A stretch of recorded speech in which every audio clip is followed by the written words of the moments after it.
you mentioned Grant, played with him in the Cape. Is there anybody else, maybe somebody that was a freshman that's going into sophomore like Grant, that LSU fans should keep an eye on next year? First meeting was like, yeah, we got 6-year guys like Vittmeyer and Bianco. I'm like, bro, I'm a normal senior. He goes, are you really? And I'm like, yeah. I'm like, I swear. And he goes, no. I don't even know this one. Did you know Hideki had a huge porn collection? See, all Breeze wearing that up. No, he's Google it. Google it. What did y'all give him this morning? He is off the racks over here, man. He asked me specifically for Vyvanse this morning. Didn't give it to him. I was confused. Oh, look out. Mikey's hit, and down he goes. Man. And he is not happy at all. That is the second time that Mikie Mahtook has been hit in this game. But this Never forget it, bro. I had a 7 or 7:30 exam in the morning, so I'll walk outside. Real life. And I walked I'm like walking in my car, and I'm like, damn, I could have sworn I parked over here. I'm like, what? Nah, maybe it's not here. I'm gonna go look around over here, bro. I walked like 3 parking spots, like in the direction I thought I probably parked. I'm like, fuck that. I know I'm parked right here. Kids still doing that and out there playing for hours instead of just chilling on the video games. Is awesome to see. Chilling on the video games. Did you just age 55,000 years? Well, we call them Fortnite nerds. Yeah. Chilling on the Fortnite video nerds. games. I mean, chilling, like playing video games. That's the way to say it, yes? You think an old man would say chilling on the video game? That's what you just said, yes. You think an old man would say chilling? On the video game? On the video games? Yeah. Well, oh well. You're an old man. If you want, Well, I'm not a gamer. You're getting older. I mean, I guess Mikey.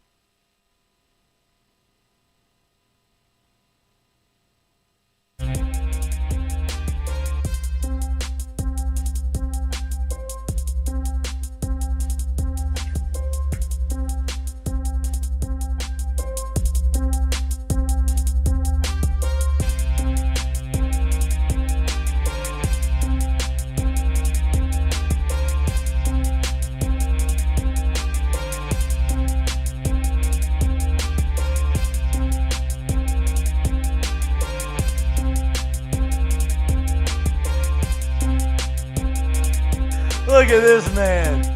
Look at this man. You ready? Yeah. Is it on? Oh, yeah. Welcome back to Mik'd Up. Today's Wednesday, October 19th. We are brought to you by Sterling Automotive. We are not doing near as well as what my awesome co-host is doing right there. I mean, where are you? This is not a green screen. This is not a green screen. This is not a Zoom. This is not a Zoom screen. This is where he is at right now. It's real life. Real life. Real life. You're scouting, right? You're in a scouting trip right now. Yeah, I'm scouting this thing out for right now. A monumental life moment for you. Recruiting, yes, monumental, life-changing events. There you go. That'd be a good word for it. Yeah. Well, I wanted you to have on. I know you're not going to be here all show. Jay Mitch is only going to be with us for about 10 to 15 minutes. He's got some important pictures that are about to be happening that you're probably going to be seeing on social media at some point whenever they are published. But that's a good bet. That's a good bet. I mean, I would assume, listen, you're on your photo game right now. We have the Big O show in studio. We have the Big O show. He's taking his spot. There he is. He has 2 empty chairs. So Sean had to come and take a spot. He's in the spot, though. We got a lot of football talk, a lot of baseball talk. We have Floyd in studio. We're up and running on time. No delays, no issues. We got through all these things. We're doing good. We're making some progress. We're growing. Jay, I appreciate you taking the time out from your beautiful trip at that shitty resort that it looks like it's awful. Yeah, you bum. So I appreciate you. I mean, get off your wallet one time. Jesus Christ. Gee, fuck. Where'd he go? Oh, I got him. There we go. Hold on. Say it again. Did you? I said I'm actually in the bathroom right now. This is just a green screen. Don't you're taking a shit and you have the green screen. It looks good though. Yeah. The glasses were a nice touch. The glasses were a nice touch. Now you really can't tell. Let me go through the Heineken headlines though. We got MLB playoffs right now. The Nola versus Nola game. Aaron got off to a pretty decent start. Phillies scored 4 runs in the first inning. Gave up 2 solo home runs in the second. He was cruising through 3. I think he was through 3 innings with 35 pitches. Phillies were winning 4-2. He gets in a little bit of trouble in the 5th. Gives up a run. No, gives up a base hit to Kim, the shortstop for the Padres. Kim is on first base with 1 out, 2 strikes on Austin Nola, who is the brother of Aaron Nola. And Kim steals. Austin, opposite field, line drive single in the gap. Kim scores all the way from first base. RBI single makes it 4-3. They kind of poured it on. I think when we turned on the show, it was 6-3 Padres. 6-4. 6-4 Padres. Aaron had gotten taken out the game. The bets that I had given using the Mik'd promo code, Mik'd full, did not hit. I'm sorry, that one did not hit. I have some more on the Yankees games. I bet the under 7.5. That's cooked. And I bet Aaron over 5.5 strikeouts. I don't know how many he has, but I'm willing to bet that's cooked too. So sorry, but it's good to see 2 of our friends, 2 of LSU alum, 2 of Baton Rouge alum in the postseason. One's going to be in the World Series, one's not going to be. Hope they go to Game 7, make it interesting. New Orleans Pelicans basketball starts. Zion, they're calling him Thanos apparently now. That's his nickname. CJ McCollum, all the guys. Is he in good shape now? Looks great. Yeah. Looks great. Looks great. So there's a lot of hype in the Pelicans game, Pelicans team in New Orleans about basketball, football. Their whole team is dead. I don't know where everybody's at. Nobody's playing. Chris Olave is going to be playing. Thank God. I don't know if James Squad is in the graveyard right Coach, now. they're dead. They need to go and do some voodoo and fucking rise them from the grave because I don't know what's happening. Everybody's gone. Nobody's playing. Thomas is out. But what's it? What's he? Foot. Foot. I don't know if Jameis is playing this weekend. I have a feeling that they're all coming back next week. I think they're all going to come back at the same time. Jarvis, all these guys. Olave's back. Needed that. Kamara's there. Needed that. Our defense is still there. So hopefully we can get a win because Kyler Murray and the Cardinals have been very, very stinky. Thursday night football games have been very stinky. Very stinky. Hopefully this just takes away the snooze fest and we have some fireworks. Maybe it's another Taysom Hill game.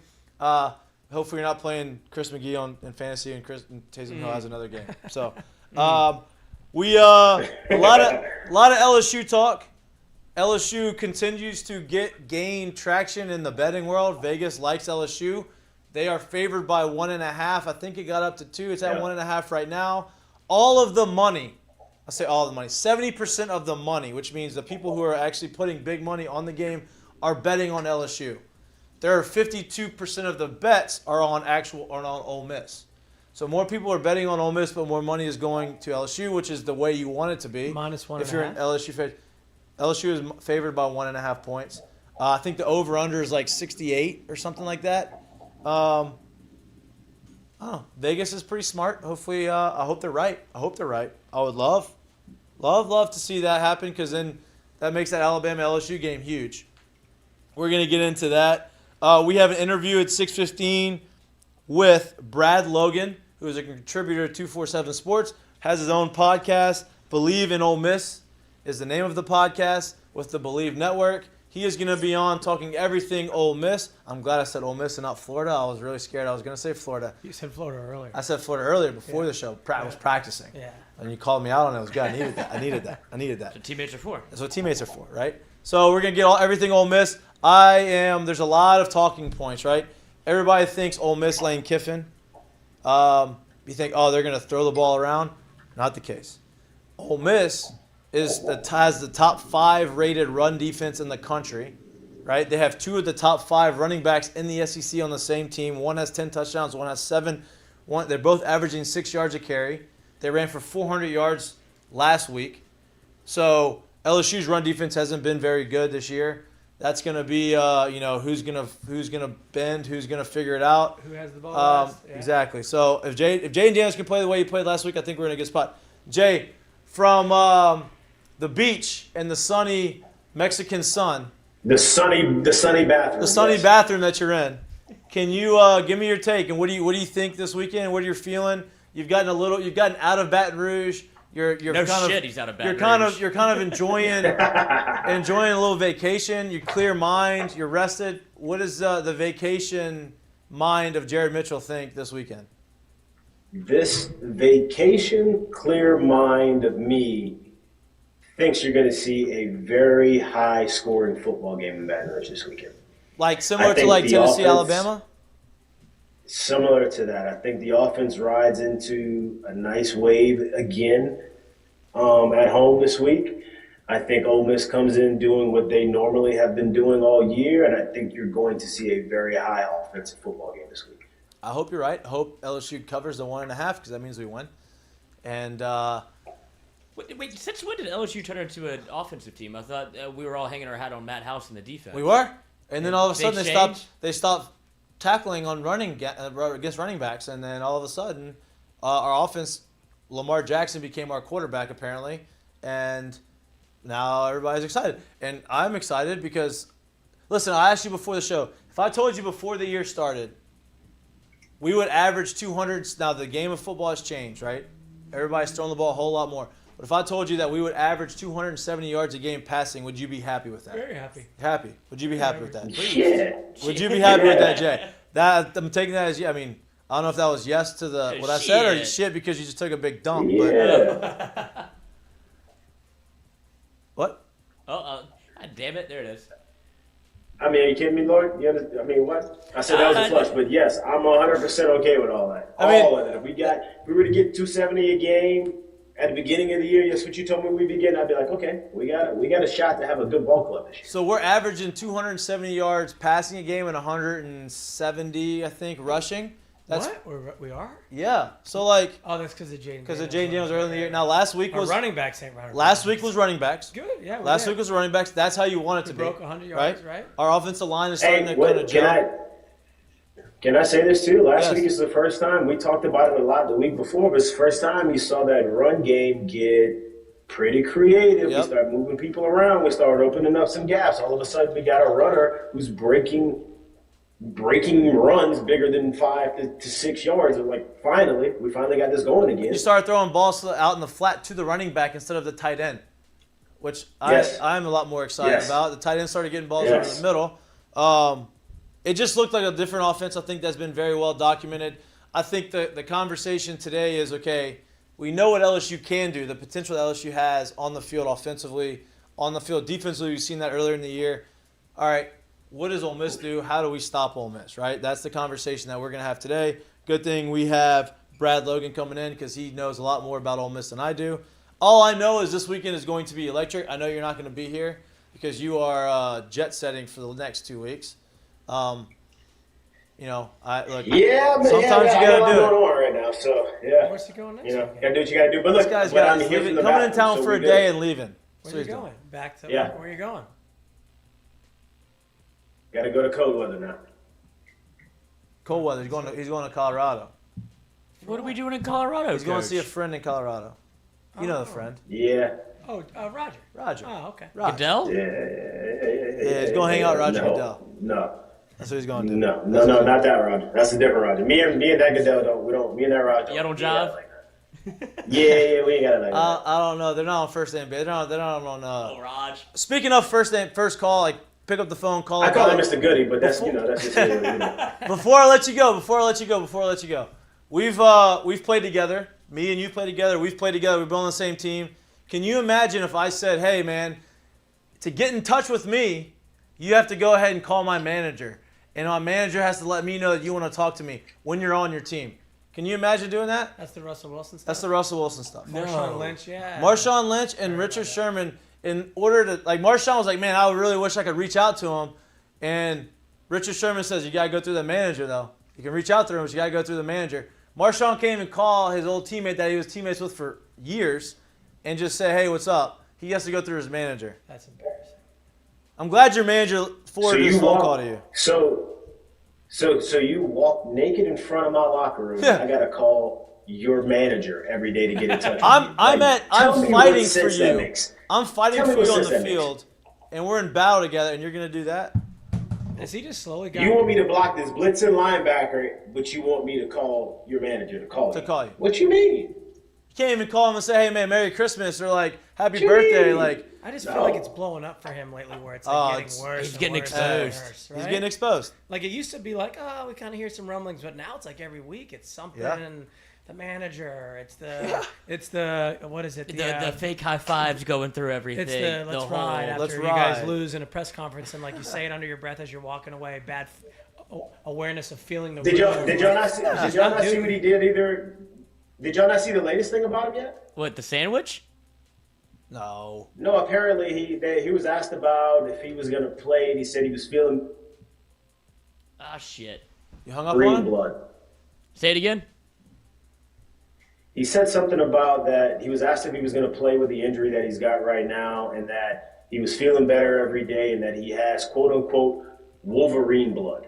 That he's got no awareness, bro. Like, I don't even understand how your awareness is that bad. Christ, dude. Wolverine blood, huh? Hey, you know what? Wolverine blood. A Wolverine would play a lot fucking better than you're playing now. You lost the fucking game for me. Wolverine might be the worst position. You lost the fucking game for me because you couldn't throw more than 4 passes to your best receiver in fantasy football, and I bitched you for Carson Wentz, and that also lost the game because I can't have any trust in you. It's bullshit. I know there's a lot of people that feel the same way as me, not even playing fantasy football. He's having a bad go at it. Bad go at it. Wolverine blood. Wolverine blood. He's having a bad go. And I've been in a lot of locker rooms. I've been around a lot of athletes. Never once ever heard someone say, "I got Wolverine blood. I'll be playing next week." I can't even take you serious when you say some shit like that. Blood, bro. It's like he's losing. He's a cartoon character. He really is. He can't find his identity. He's a cartoon character. He doesn't know who he is. He doesn't know who he is. He left Seattle, thought he was this guy that he wasn't. He was so safe in Seattle and He's didn't trying. know it. Yeah. He's trying. Look, credit to Seattle. Credit to Pete Carroll and those guys, because same thing with that Mike Tomlin did for so long with Antonio Brown. Now, 2 different types of personalities. Yeah. But, like, Mike Tomlin handled all this shit with Antonio Brown out there in Pittsburgh. Nothing happened. You don't see none of this stuff really happened until last year, and that was probably Russell's worst year in Seattle. He leaves. He wants to do his own thing. Now he's here. He's having the worst year of his career. Like, good for it's Pete Carroll. Piling on. Yeah. After week. And the thing is like, is nobody telling him? Is not his buddy not calling him? Is, hey man, we gotta Broncos, let's ride. He don't hang with buddies, bro. This buddy's got to call his buddy's call his manager. Right. He hangs with his wife and 4 kids and Future's kids. That's nobody's checking him every day. Yeah. Oh man, I don't look at you with the 4 boxer. Yeah, you like that? Look at Lloyd with the 4 boxer. Wow, look at Lloyd. That's a new feature. This is new. I haven't seen it yet. New studio, coach. Get in what you fit in. Listen, I don't know what's going on. I don't know what's going on with him. I hope that he figures it out because I'm fine. I want the Me? No. We're going back to Russ. Not he finds his way. Hopefully, maybe I don't know what needs to happen, but something needs to happen. And but look, I know you got pictures in a little bit. I don't want to keep you. Look, happy wife, happy life. That's the best advice I can give you. Getting married. No, call it off. Happy life, happy wife. I can promise you, happy life, happy wife. This is why we can't really listen to Lloyd half the time. No, you can't. You got to kind of hear him and let it go in and out the other. You can't. Just coach me up, dude. Enjoy the rest of your trip. You're coming back on Friday. Hopefully we can see you at Earl's on Friday. Ooh. You can make I might be able to slide make in. a little drop in. If not, we'll see you when you see you. I don't know, next week at some point maybe, right?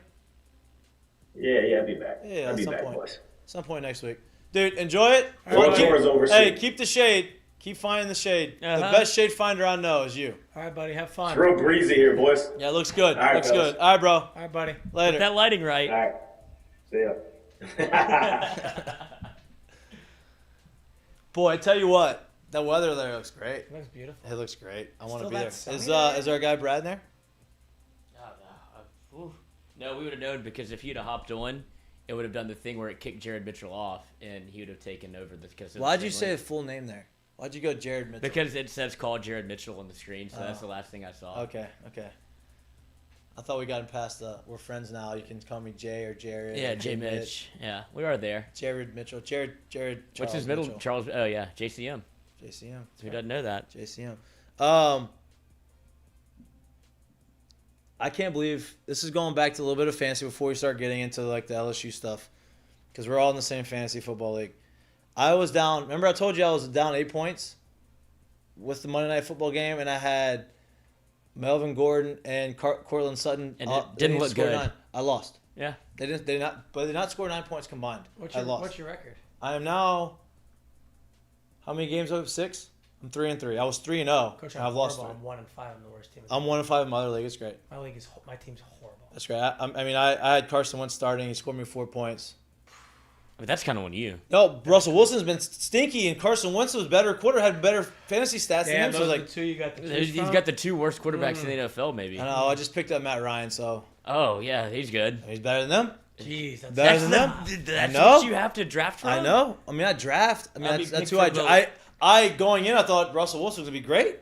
Thought, damn, he's got receivers, he's got running backs, he's got an offensive guy who was with Aaron Rodgers. Nope, didn't happen. Yeah, but, I think Barrett Granger puts it best when you talk about Russell in the chat. He's like, he just seems so fake. He's just always he's fake. Nothing's so genuine. rehearsed. Nothing he does. Totally.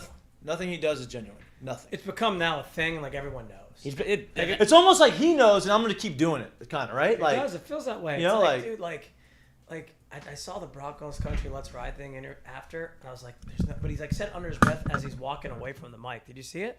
Yeah. Oh, Broncos yeah. Country Let's Ride. That's right. He knows he has to do the tagline. He's like, I have to get this going. Like, I just don't know. I don't know.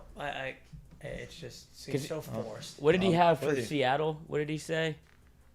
He had the same thing, like "Go Hawks." He was so he always has a tagline wherever he goes. So he's trying to get Tigers. Yeah, Broncos country. That's right. But he said it was It's like he's at a funeral. He was walking away from the podium and hit it. He's got to listen. I respect the staying on brand, but it ain't working. No, his brand is bad. It ain't working. Wolverine's blood. The brand that is growing is LSU's brand. LSU football brand in college football is growing, and obviously they've already had a brand because of their tradition, history. They've been traditionally one of the powerhouses in college football in the SEC. This year they had a lot of question marks. They still have a lot of question marks. I think last year answered a lot of questions to the tune of Vegas saying, well, in the span of 2 days of the line coming out, and so the line came out of Ole Miss being favored by a point and a half, I think. And within 24 hours, 36 hours of that, the line swapped to LSU being favored by 1.5. Now, for you, those of you who have been living under a rock, or for those of you that aren't in Baton Rouge or the Southeast, or even follow college football, Ole Miss is 7-0. They're ranked 7th in the country. They have a win. I think their biggest win is against Kentucky. They wasn't as clean of a game, or wasn't as easy of a game as they had hoped probably last week against Auburn. But Vanderbilt one was a little tight too. Vanderbilt was a little tight. So like but they're 7-0, ranked 7th in the country. LSU is 5-2, not ranked. At home, they are favored against Ole Miss. We win this weekend, we're ranked, right? You win this weekend, you're probably ranked in the top 20 for sure. I think you could make it all the way up to like top 15. Maybe top 15. Top 20. If you beat the number 17. Here's the deal. You beat the number 7 team in the country, and you're 6-2, and now you are literally playing against Alabama the next week to basically take the lead in the SEC West, to be leading the SEC West. You're probably ranked in the top 15. Plus, you have a bye week the next week after this. Right. So you're gonna have other teams probably get upset within that bye week, and you probably by the time you play Alabama, if you win this week, I would assume it's going to be a top 15 matchup. Hopefully, game day shows up. To Alabama, because it is turning out to be. It's going to be a night game. Now, they haven't announced it, and they're not going to announce it until a week? It's usually a week before. But that same weekend, Tennessee and Georgia have to play each other. CBS is not going to pass up that game. Sure. They're going to be the 2:30 slot, which leaves LSU the night game. Hopefully game day's here, and we are cruising. But the season's gone pretty good so far. But that's getting ahead of ourselves. It's bad to say.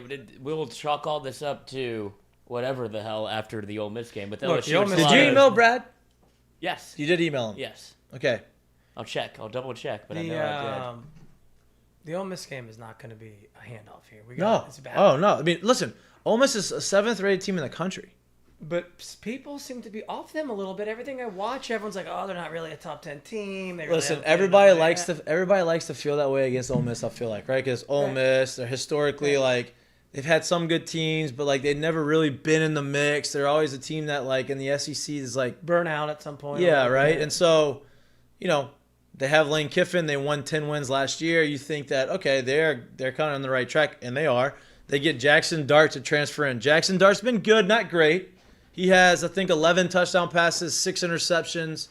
When you think Ole Miss and you think Lane Kiffin, you think, oh, they sling the ball around.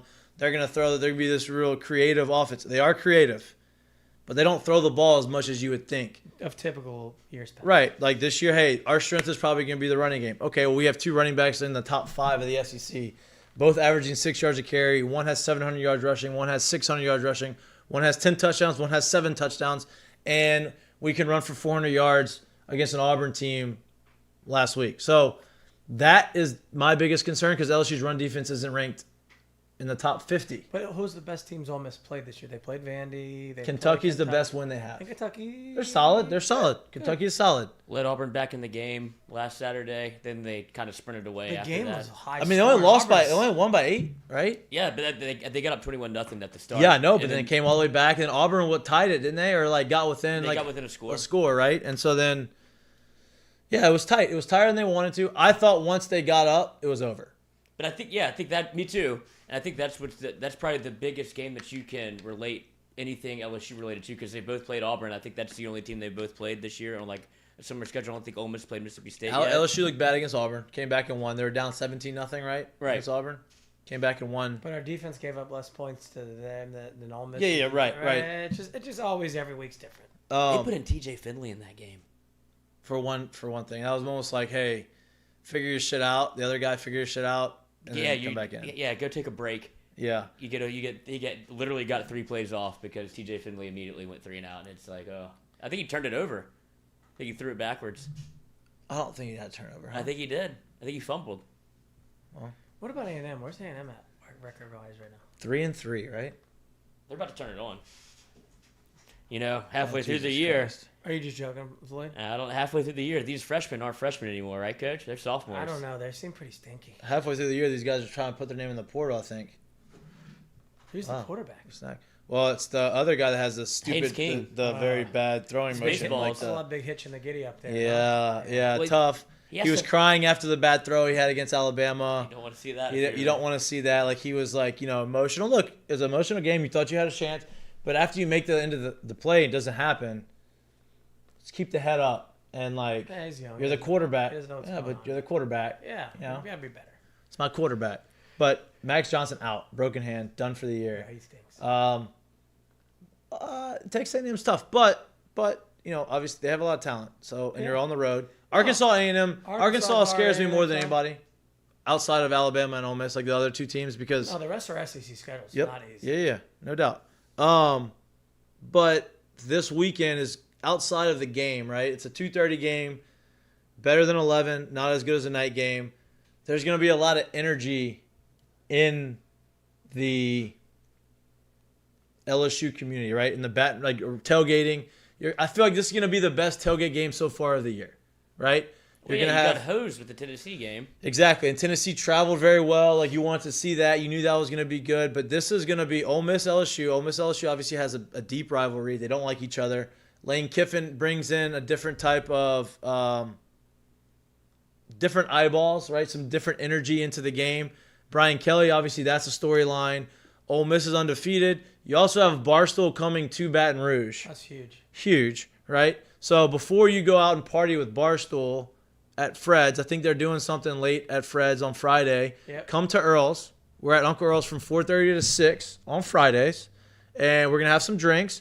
We're in the Earl's put us in the middle of the bar now. We're not hidden, tucked away. They want us right in the middle. I saw that. That's nice. Friday. Yeah, it's great. It's great. And so, we have a tab. Come and drink with us. Come have a conversation with us. I know we've been so the guys have been messaging us back and forth. Older players that may stop by. Come get boozed up before you go out to Fred's later on in the afternoon, later on the night. It's actually dangerous for y'all not to come because that ends up with me having to drink the rest of the $100 bar tab, and I don't want to do that. Yep. But it's like a Catholic priest. Whenever you pour the wine, if you don't drink it all, you got to finish it off. Hey, you give it the swish around. Swirl it around. Yeah, pour a little extra water in there, get the residue. Make sure you get every drop of it out. I feel like every year Alabama and Ole Miss, we could have anybody on the schedule. Alabama and Ole Miss are always the best ones. Yeah, they are. Yeah, right. The freaks come out at night. That is and Barstool coming to Fred's. They have the I'll be at my own tailgate. Yeah, right. My years of doing that have come and gone. We had a good run. It was nice. Me going to Fred's with the Barstool, doing the whole deal. I'm gonna be a father. Those days are over.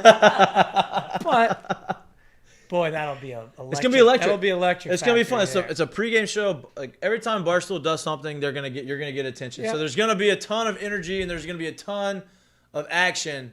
Am I too old to go?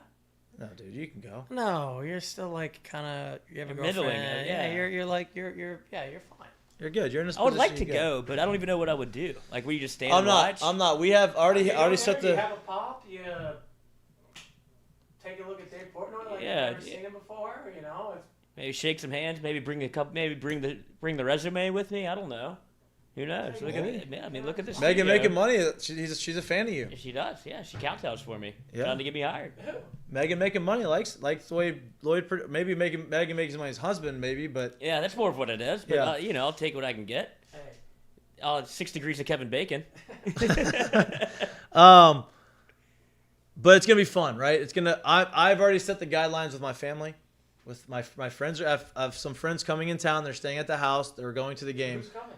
Ben Boudreaux. Okay. You have to Yep. talk into the microphone, brother. Oh wow, I'm far away from. Yeah, it's okay. I thought there should be like a mic on this thing, like the Apple stuff, right? You could do that. We have one. If Okay. you want like the coach's No, headset. this is fine. Yeah, it's just standard The coach's radio. headset. The big trucker headset when they're driving on their thing. They had the Brigger. Got the piece coming around. Definitely got the Zen in, no doubt. Oh fuck. But I set the guidelines. I said we're walking out of the house, leaving the house. I've already said it to everybody by 10 a.m.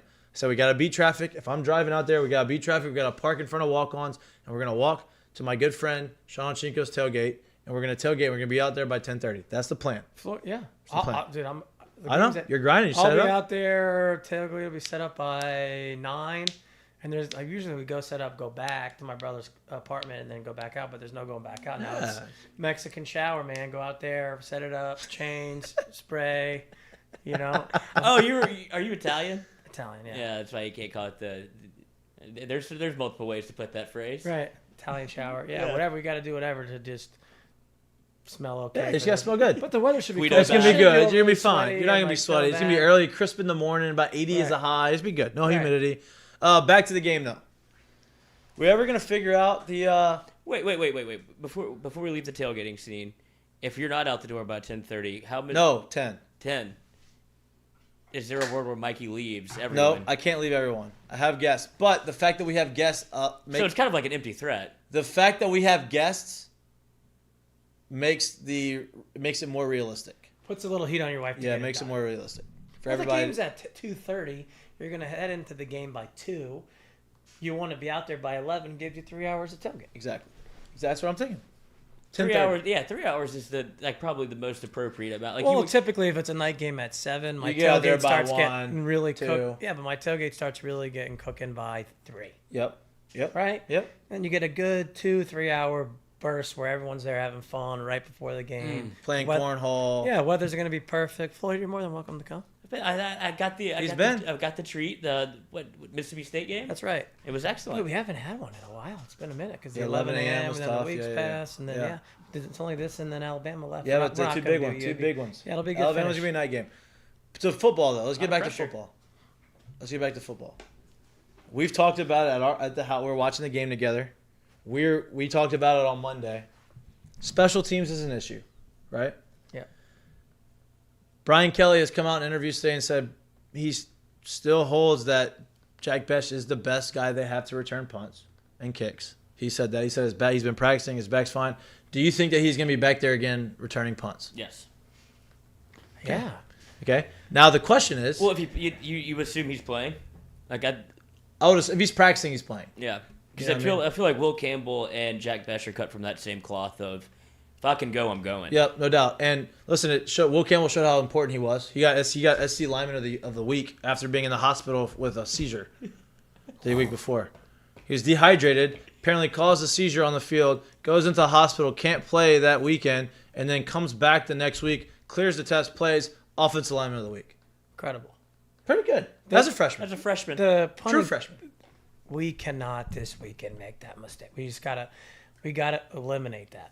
The drops, punt. The Listen, drop, kick if return. there's even a shaky, I'm not even saying it's gonna be Jack, whoever's back there.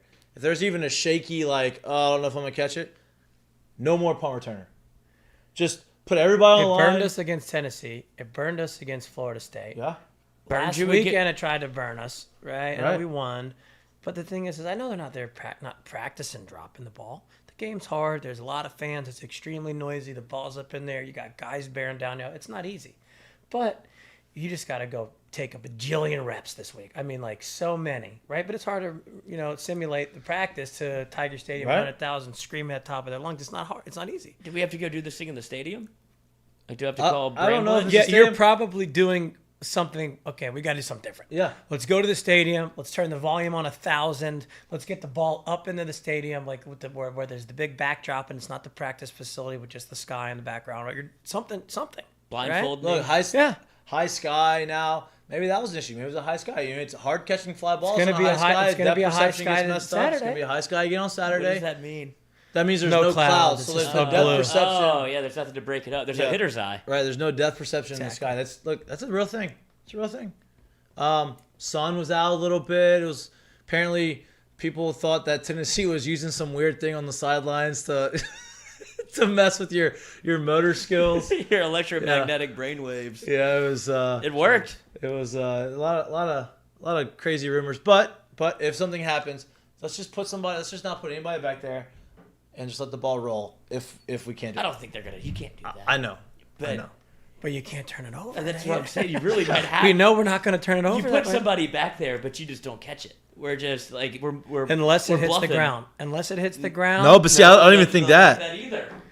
Yeah, but the ball rolling like that's a little bit easier than the high fly ball. Yeah, but now you got people bearing down on you, and you can see know. them look up, look down, look up. You saw it happen against Alabama, with Tennessee, Alabama, where the guy he bluffs like he's going to jump on it. We're going to be scot-free this weekend with the special teams. Yeah, scot-free. We're going to get off to a good start. We're going to get off to a start offensively like they did at Florida, right? We're waiting on Where is this? our Ole Miss guest, Brad Logan, to talk about Ole Miss, but He's ghosting us right now. he may be good unless you send it to the right email. That's what I was about to clarify with you. I put it in. Well, it's in the group text. So Brad.Logan. well, I mean, hold on, it's in the group text. That you can scroll into and see as well. I didn't want to dox him. Huh? I didn't want to dox him on air, but I was making sure I had the right first name and last name.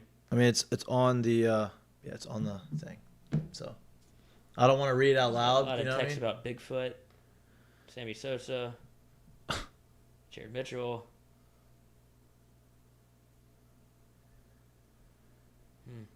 Guest captains: Kevin Falk, recently fired from LSU, is going to be a guest captain. Eric Reed, Burt Jones, Dalton Hilliard, all serve as guest captains for the game against Ole Miss. Yeah. On Saturday. It's on him. It's on him right now. All right. Well, we're gonna keep going. Let's get an update on the NOLA Bowl. What's NOLA? Oh, yeah, that's right. What's the score? The NOLA Bowl. Let's see. It's 7-4. San Diego, top 7. Any way we can change the screen or that kills the whole thing? No, we can do it. There we go. Look at that. Yours. Look at that.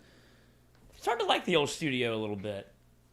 I like it in wouldn't here. you? It's better. Lloyd tried his hardest not to get us in here. I He didn't wanna- want to do it Why? I don't like change. Everything, from my perspective, everything Yeah. fucks up every because time. he's selfish. No, it's just how much effort can I put forth whenever it's just not working. I don't know what to tell you. I'm not smart enough. But that's Jordy's thing. This is Mikey's That's thing. what It's do you all mean? Jordy's thing, but I'm saying like that's his room, right? Like Yeah, but our show had just found a groove in there. Yeah, but this is better for the show.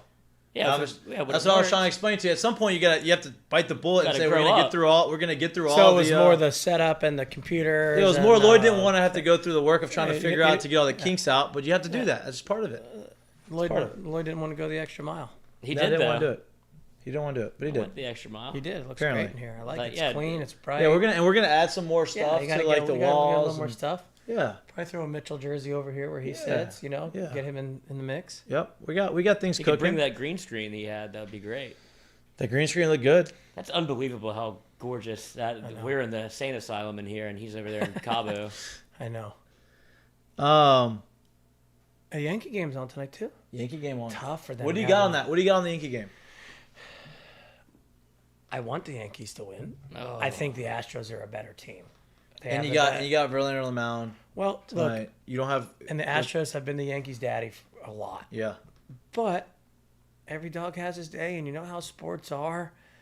The only thing I don't like about the Yankees lineup is just a lot of swing and miss. Yeah. A lot.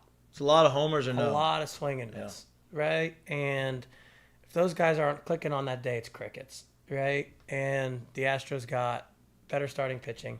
Better hitters, probably. Like, not better hitters, but, like, tougher. Like, they're not just going to swing it. Yordan Alvarez is probably the best hitter on both teams. Yeah. Right? You know, so question for you. There's 2 guys in all of baseball this year that had OPS over 1,000. Yordan. Who are they? Yordan. And who? Judge. Both on the same team. Right. But I don't think people would have said Yordan. He's great. You know, but he's awesome. He's really good. And he's having a great postseason. Judge is getting a little hotter there the last couple games. He's starting to swing the bat homers. better. Yeah. We'll see. It should be a good series, man. I don't know. I mean, I just don't think the Yankees have the bullpen depth. That's the thing. That's what I don't win the think. World Series. Yeah. But you had your closer just I decided didn't to think be the Phillies would make it to the NLCS, right. and they are. You're right. Right. I mean, the Phillies is a classic case of a team getting hot like right before the playoffs. Riding the confidence wave. He said, sorry, one moment. I saw that. I don't know what that means, but I'll take it. Well, apparently means one moment. Not my fault. 1 minute? One minute? One 15 minutes? Or...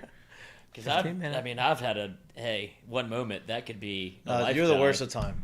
That's it's documented. He's the worst. But that's not surprising. Yeah, not surprising. But get there when I get there.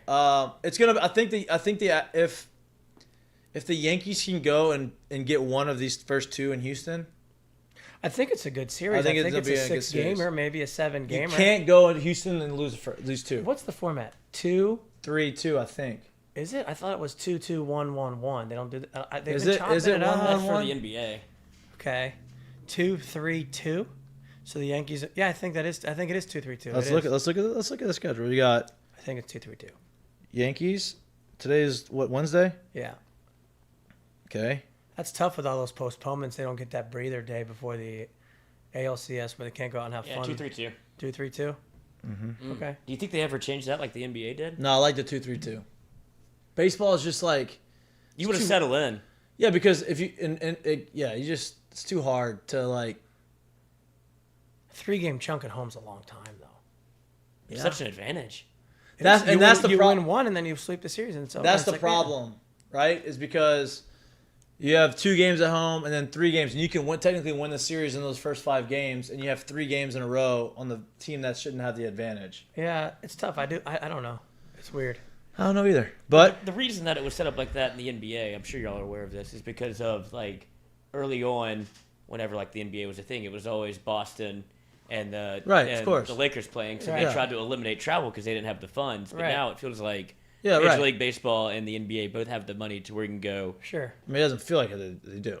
Right, yeah. But that's what I'm saying. You're trying to get money out of these guys' pockets that are, they don't want to pay a thing. Right. Yeah. But I hope it goes. I hope this series, the San Diego. I think this one's going to be one because they're going to go back to Philly. I need them to come back to San Diego, because if they go back to San Diego, I will be able to go to one of the games. Oh, nice. So I'm selfish. That's what I want. I think it'll go back to San Diego because they'll. Oh, you're going to pay for the tickets? No, I said I'm selfish. Like, I don't want my best friend to win, but. What do you mean? I do. Yeah, you just want to make sure you can get there. To watch them win. Yeah. I have 2 friends. They're both brothers.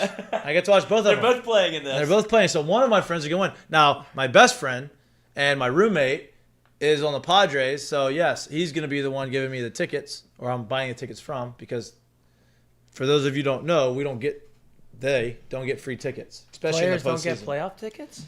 I mean, I'm sure they do, but like his family's going to be there. I'm sure her family's going to be there. Well, his if wife. there's ever a case of when you can split some tickets up. And you do have to spend money on tickets. So like, you get a certain amount of tickets in the regular season. If I have 10 people, I get 4 tickets. The other 6 or whatever, I have to pay the tax on the tickets. So it's not that bad. It's not that bad, but you still pay tickets. Just saying.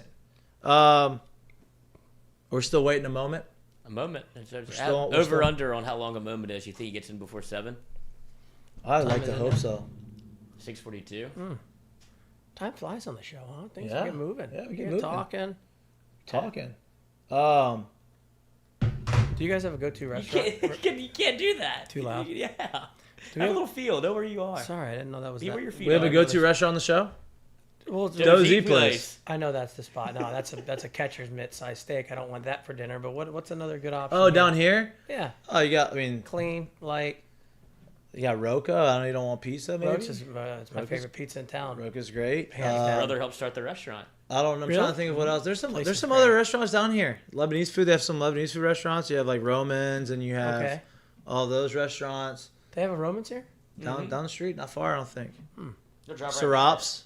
Sarab's. One of the two down the street. Elsie's Plate and Pie. Yeah. But that's more like a Yeah. breakfasty spot. They got if you want curbside, nice burger, but Ooh. it's not light That's for aggressive, you. It's yeah. a little aggressive, yeah. Yeah. It's a little it's more gonna be that's it's more gonna the put a weekend. bowling ball in your stomach. Yeah, a little aggressive. Yeah. A lot of ramen down here. Ramen? Yeah, if you're a soup guy. Okay. They got that one, Solu. That's a little more, it's too earthy for me. I don't really like that Yeah, place that Soji? much. Soji. And then made a lot of free shout outs over here. A lot of Frost free Top, shout-outs.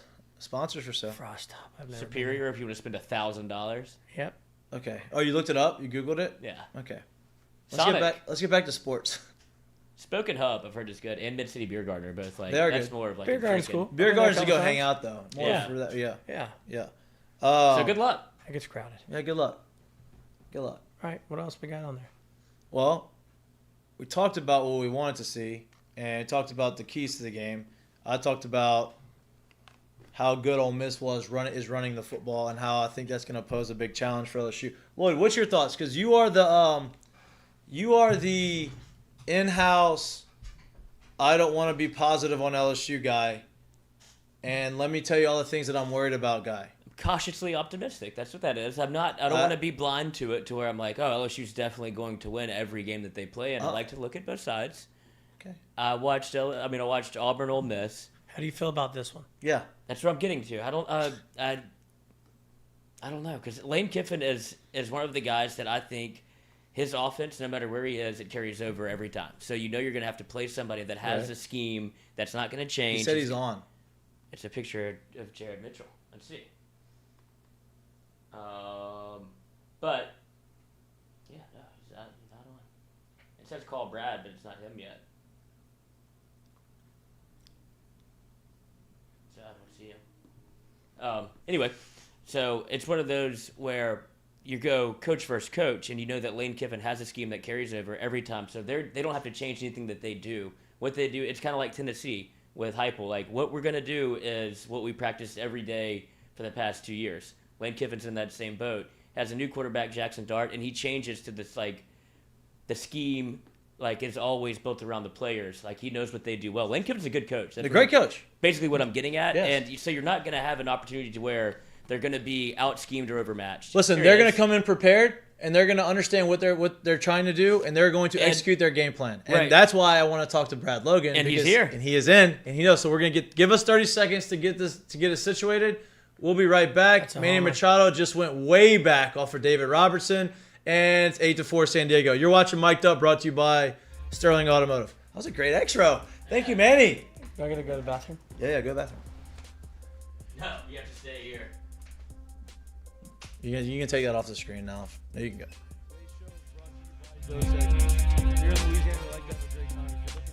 The tailgate, check out Dos Equis mini kegs. Hold 16 beers, easy to tap, easy to pour, easy to chill.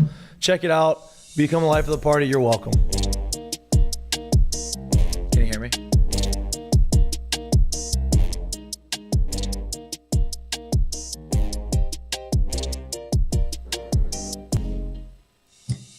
Yes, I've got you.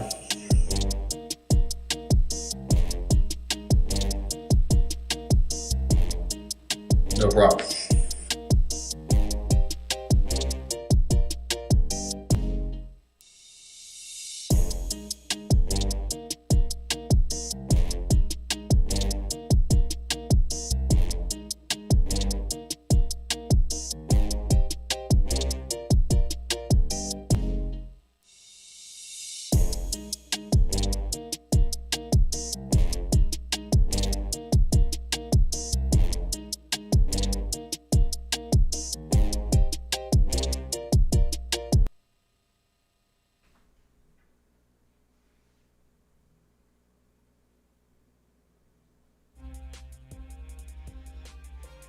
Welcome back to Mik'd Up. We're brought to you by Sterling Automotive. I'm excited to introduce our next guest. I've been talking about Ole Miss, LSU. I've been trying to talk about Ole Miss. This guy knows a hell of a lot more about Ole Miss than I do. It's Brad Logan. He's a contributor to Inside the Rebels on 247 Sports and host the Believe in Ole Miss podcast on the Believe Network. Brad, thanks for coming on, man. I appreciate it. Sorry for the hesitation and delay, but I appreciate you coming on. Thanks for having me on tonight. Let's get into it, man. Let's talk about this weekend. Obviously, LSU-Ole Miss has a long, storied rivalry. Ole Miss comes in 7-0. Last time they came into LSU at 7-0 was in 2014. LSU upset them here. Different coaching staffs, whole different systems. Lane Kiffin's coming in. When you look at Lane Kiffin, or at least us, you think he's a passing guy. They throw the ball around. It's not so much the case this year. Ole Miss is running the football better than most teams in the country. Talk about what's kind of made them successful this year and what we should expect as LSU fans with them coming in this weekend. I think more than anything, you're going to see Ole Miss try to run the football and set the line of scrimmage early. Now, I don't know that they can do that against a really good defensive line of LSU. You know, we saw LSU play really well against Florida, limit their rushing attack. So with Ole Miss, I think you'll see an early dose of Zach Evans and also running back Quinshon Judkins. Now, the Ole Miss offensive line has been one that's got 2 bookend tackles that are freshmen. I know that at LSU, that's also the same thing. Yeah. So with Ole Miss, you've got Jaden Williams on one side, you've got Micah Pettis on the other. So I thought that might be a bit of an anomaly, but then, you know, here we are, LSU week, and LSU's playing 2 freshman tackles as well. So you've got Nick Broker, who is all-conference. He's pretty much got a number of things, I guess a lot of accolades in regards to his draft status. You know, during the offseason, we saw Nick Broker was the right tackle. And then he was graded pretty high by the NFL at guard, so he actually moved down to guard. Jeremy James, who played a lot of tackle last year, moved down to guard. So you've got 2 experienced guards, 2 inexperienced tackles, and then you've got Caleb Warren has kind of anchored this team at center. So they had some snapping issues earlier on this season. Actually had a bad snap last week against Auburn, but it didn't hurt. A lot of that is because Caleb Warren had been injured. So he's back and he's ready to go. They don't have a ton of injuries across that offensive front now, so I expect Ole Miss to be ready to go there. The issue has been wide receiver. You know, Jonathan, the talented player out of Brandon High School, has been their number 1 receiver. Malik Heath has been the number 2 receiver out of Mississippi State that transferred. They didn't really have a number 3 or number 4. Jordan Watkins, a transfer out of Louisville, has been kind of a bright and shining star the last couple of weeks, so we expect he to be that number 3 receiver. And then Dayton Wade, a walk-on, has played really well the last couple of weeks on some speed sweeps, had 63 yards on 5 rushes last week against Auburn. So they've got kind of the wide receiving core knocked down. I think a lot of people are kind of looking at that Ole Miss defense. We thought, you know, defense may have been a little bit better than we thought, and then I think a lot of that is simply because of the I don't think anybody's doubting that Ole Miss has not had a difficult schedule. 109, ranked 109th right now, so I understand everybody's trepidation. And I think that the Sharks and a lot of the sharp money's come in on LSU. That's what I was going to get at. I'm confused. Like, LSU's a favorite. It's you know, I guess that's the reason, right? You know, a lot of it is simply because of the mystique of Tiger Stadium. I think a lot of it, you look at preseason, you look at where the teams are. They're seeing that Brian Kelly, everybody knows that he's a good football coach, and they're seeing that Jane Daniels is throwing the ball a whole lot better, specifically last week.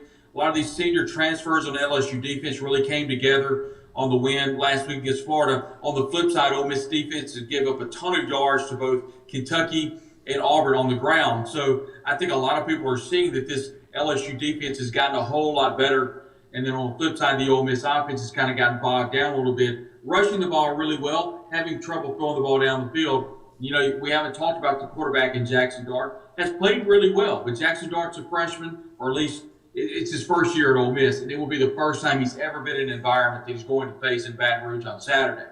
Now, I understand it's going to be an afternoon game. That really doesn't matter. They're going to face crowd noise like they've never had before, and so I think all that stuff. You know, a lot of people get bogged down in some of the history back in the 60s and 70s. At the end of the day, it's about athleticism. And Ole Miss, I think, is pound for pound pretty good right now with athletes with LSU, but I think LSU's getting the nod because the game is at home. It is a Tiger Stadium, and Ole Miss has not played an opponent as good as LSU this year. That's why you're seeing LSU as a 2-point favorite. I want to get into a little bit of the Jaden Daniels stuff. Obviously, we're on the LSU side of it, and we've seen a little bit of the inconsistency. But you have seen him do some things throughout the course of the year. As bad as he's played sometimes early in the year, he still made winning plays. What kind of challenges does he bring to Ole Miss? Them coming in a defense that you said has been kind of inconsistent, and really hasn't played a guy that really can compare to what Jaden Daniels and LSU does offensively. I think it's a scary, scary component for the Ole Miss defense because you have a very versatile quarterback. We knew that Jaden Daniels was going to be a running threat this year. What we saw against Florida State, we saw him run it really well, but he struggled throwing the ball down the field. Now, all of a sudden, we've seen over the last couple of games, specifically last week against Florida, he threw it incredibly well. And that's what I think Ole Miss is going to struggle with, is trying to keep him inside the pocket. The problem is one of the best defensive players for Ole Miss, Cedric Johnson, has been dealing with an injury. He's a bookend for this Rebel defense. And if they have Cedric Johnson on one side, the good news is Tavis Robinson's been playing well. But if they don't have Cedric Johnson on the edge to keep Daniels inside, it's going to be a problem. If he gets the corner, he's gone. I mean, he's going to get 10, 15 yards. Ole Miss defensively has been struggling at linebacker. Troy Brown has been dealing with an injury across his shoulder. Secondly, Corey Coleman's been dealing with a lower body injury. Those are the two starting linebackers. Then you start dipping into the second round of linebackers. They're not near as good as that first batch of linebackers for Ole Miss. So if Daniels can get outside the pocket, they cannot contain him. That's going to open up some passing lanes. Cornerbacks do not need to get put on an island. So if Ole Miss is going to bring pressure, they're going to bring pressure from the linebacking core. That's fine and dandy. But if you cannot keep Daniels inside the pocket, that's going to be a problem. Ole Miss really needs Cedric Johnson to play. I want to talk a little bit about that because going into this year, LSU's most talented room is the wide receiver room, right? And they were talked about as having one of the best groups in the country. You started to see that a little bit last week, 50-50 balls, guys getting open, guys making plays on the outside. How does the secondary of Ole Miss stack up? I know you talked about their bookend. I know you talked about their linebackers. How does their secondary? Because if they're going to bring pressure, you just said that they're going to be put on an island. How is their secondary, and how do you think they're going to stack up with the depth and the talent that LSU has in receiver? Well, I think with Ole Miss, you look in the back half of this secondary, and you've got a leader that's leading this team in tackles. That's A.J. Finley. He's a senior. He's been around the program for quite a while. And I think it's easily, to me, the strongest part of this defense is the secondary. Trey Washington has played some. Aisheem Young, the transfer out of Iowa State, has looked pretty good at strong safety. Otis Reese, the transfer out of Georgia, has played really well at defensive back. Tysheen Johnson and also Ladarius Sennison, the transfer out of Auburn, is one of the defensive backs. And, of course, cornerback Davis Igbinosun, the freshman out of New Jersey, was the #1 defensive player in the entire state of New Jersey. They're really good. The problem last week against Auburn is they just didn't tackle well. Right. And that's one thing that the coordinator, Chris Partridge, said is, we've got to tackle better against LSU. We cannot allow the wide receivers, #1, we've got to keep them in front of us, and #2, we've got to get them to the ground as soon as they make contact with football. LSU's got a great receiving core. They've got a couple of burners. That's one thing Ole Miss has not faced a lot of this year, are burners that can get up the field quickly. I think with Jaden Daniels, the problem with Ole Miss, I think, more importantly, is if Cedric Johnson does not play, I cannot stress this enough, is that opens the corner for Jaden Daniels. As long as they can keep him in the pocket, allow the defensive backs to do what they can to keep the receivers in front, limit the big plays, I think Ole Miss could be okay defensively. The problem, if he gets outside the pocket, that frees up some of the people down the field. Then all of a sudden, you got 2 or 3 receivers running wide open. That's where you can get yourself into a lot of trouble. You keep mentioning the defensive end for Ole Miss, and that just makes me wonder, where is he health-wise? Is it like a 50-50 ball? Is it, or? That would be a good. I think you'll know it if he's in there. He's #2. He's the best defensive player for Ole Miss. He dressed out last week, and Lane Kiffin said he wanted to go, he tried to go, and he just couldn't do it. So we do not have any specifics on this injury. We just know that it is a lower body injury. That's all we're being told. So we'll just have to wait and see on Saturday to see if he can go. Just a gambling man over here, just trying to find an edge. He's trying to hedge his bet, is what he's trying to do right now. In these types of games, when Lane Kiffin is coaching in these types of games, whether it be against, Alabama, any type of high-profile game, it always seems that Lane has something slippery up his sleeve. He does something that's going to be kind of throw a wrinkle into the game plan. Do you kind of get the feel that he's got something else that he's going to try to do that he hasn't shown, or do you think that he's going to just – it's a new Lane Kiffin, he's going to just kind of go, hey, this is what we're going to do, this is the game plan, we're going to kind of run it that way? I feel quite certain that there are going to be some plays close to the best without question. One thing I would ask to tell you guys can monitor is the wide receiver Jalen Robinson has been dealing with a hamstring injury really the last 4 or 5 weeks. We've not seen him hardly at all. This could be a week we could see Jalen Robinson. He's the only person Ole Miss has right now that can take the top off of defense. They really have nobody. Jalen Robinson, the transfer out of UCF, Central Florida, he's the only one that we have not seen. So that's definitely something to monitor for LSU fans. Seems like you're very cautiously optimistic on Ole Miss. My friend Lloyd here, who's my producer, is very cautiously optimistic on LSU. I'm a little bit more optimistic on LSU. What is the feeling like in Oxford with the other Ole Miss fans? Are they very cautiously optimistic? Like, oh, we're good, but like, how good are we? Or do they think, hey, we are good, we've seen it, doesn't matter who we've played, this is going to play against anybody that we play? I think that's fair to say it's cautiously optimistic, but I have to go back to the fact that Ole Miss has the 109th ranked schedule in the country. And right now, up to this point, I think that's fair because and to be fair to the Ole Miss administration, when they scheduled Georgia Tech, they were coming out of an Orangeburg berth. Right. And so that was an opportunity. Plus, during the summer, we thought Will Levis would be, all world at this point, and Kentucky has just not lived up to what we thought. And then we thought that Auburn may be a dumpster fire under Brian Harsin. I thought they played Ole Miss hard. I thought Ole Miss just didn't tackle well. We saw that Auburn and LSU, that game's always, is a nip and tuck game. So I think cautiously optimistic, but I think at the end of the day, it feels like LSU's kind of catching its stride, specifically at quarterback. And I really like, what LSU is doing defensively, quite honest with you. I think they're playing much better. They've got a ton of transfers in the secondary, as you guys know. So with transfers, it's interesting to see how these teams can gel midway through the year. And I think LSU and Brian Kelly have really put some things together down the stretch. And I think, looking at how these transfers are kind of gelling, and we'll see where things are going. Ali Gay has not had the year that we thought he was going to have. This could be a game to where we could see him have a big game. It's an opportunity. I think if you're LSU, you want to make Ole Miss make some mistakes. Jackson Dart has been prone to throw some interceptions. He's been prone to throw it into coverage. He did so against Georgia Tech. It didn't hurt him when they were winning 28-0. But if you're winning 17-10 or you're losing 17-10, that could prove to be very, very pivotal down the stretch for this Ole Miss team. I think cautiously optimistic. I don't know. I think there's a reason that the money is on LSU right now at -2. Vegas knows something. And I think quite frankly, Ole Miss really hasn't played anyone. But Lane Kiffin has went into hostile environments before. Ole Miss beat Tennessee in an environment that was very, very difficult. It's going to be very difficult to win on the road at LSU. So we'll see where things go. This team is 7-0. They've got LSU. They're going on the road next week to face an A&M team that we don't know anything about. They've got to go on to face an Arkansas team that we don't know a whole lot about. They get Alabama at home. Then they're at home against Mississippi State. There's an argument that Ole Miss could be 7-5 at the end of the year. Oh, wow. No, that's not cautiously optimistic at all. Wow, yeah. Well, the schedule starts now. It sure does. And then there's also an argument to be made that what if they win 2 of these games? Right. So that's all of a sudden 9-3. And at the end of the year, Ole Miss was 9-3. That's a pretty good year. Well, they were 7-0. Yeah, right. LSU's in the same boat. Yeah. The good news is they're 7-0. The bad news is the next 5 are going to be an absolute, absolute boogers down the stretch. You're bowl eligible, though. That's all we're fighting for here. You're at least that.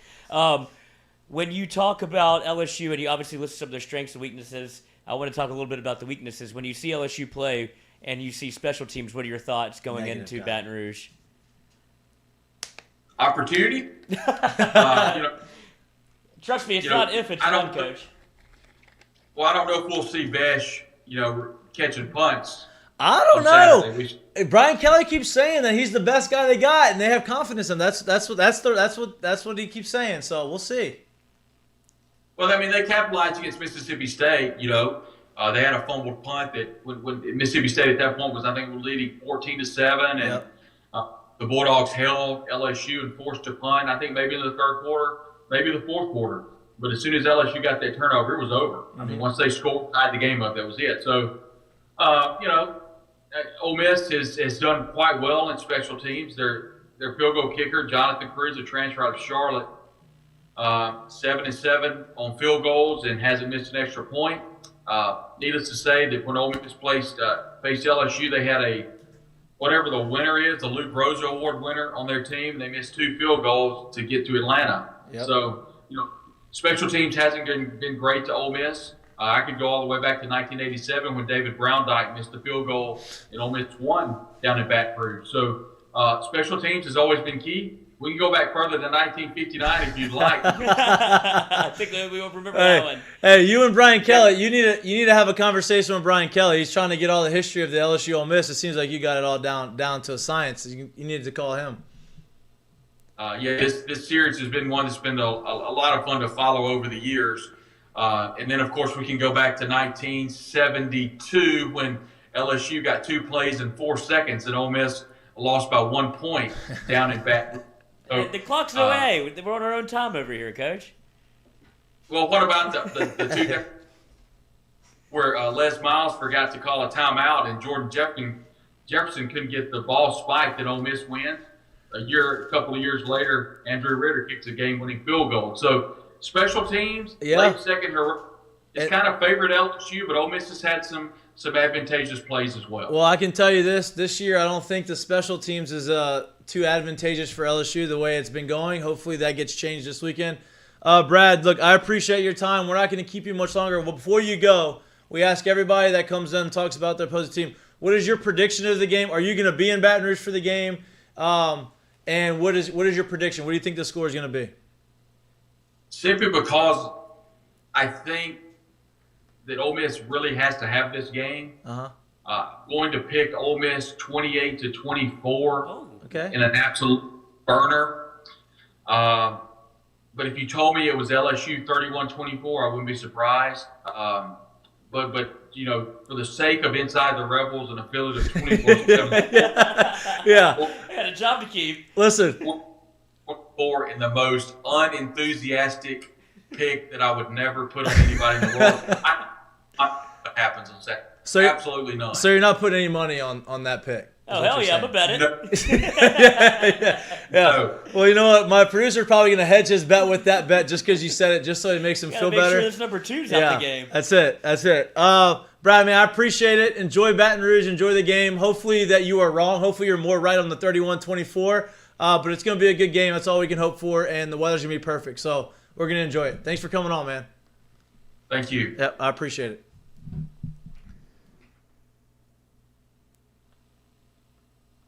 Well, hold on. I'm holding. There we go. Tell you what. A nice little trumpet. We're going to trumpet. I tell you what. Not the Mets are playing. Doesn't seem like Ole Miss is very confident in this game. Doesn't it feel like both LSU and Ole Miss are kind of in the same spot? No. It feels like LSU is very confident coming in. And it feels like, it does just me. I'm talking about he feels like he's more confident in LSU. It seems like Vegas is more confident in LSU. It seems like LSU is more confident in LSU right now based off of what happened last week. The fans are starting to turn. The offensive line is starting to play better. LSU is 5-2 and they're unranked. Ole Miss is 7-0, ranked 7th in the country, and it doesn't feel like they think they can win the game. I just looked at the schedule. Look at you doing some research. Just look at Ole Miss's schedule, and you're like, they didn't play anybody good. No. They've played some close games with some bad teams. Tulsa was a one-score game. It's at home for LSU, coming off a good win. Offense looks better than it's ever has. Ole Miss is a bad defense. Ole Miss defense isn't good. I can see why it's a LSU by a razor thin. That's why I wouldn't bet the game.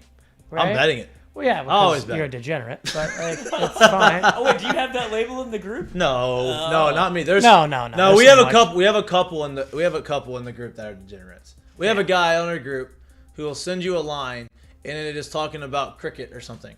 Oh yeah.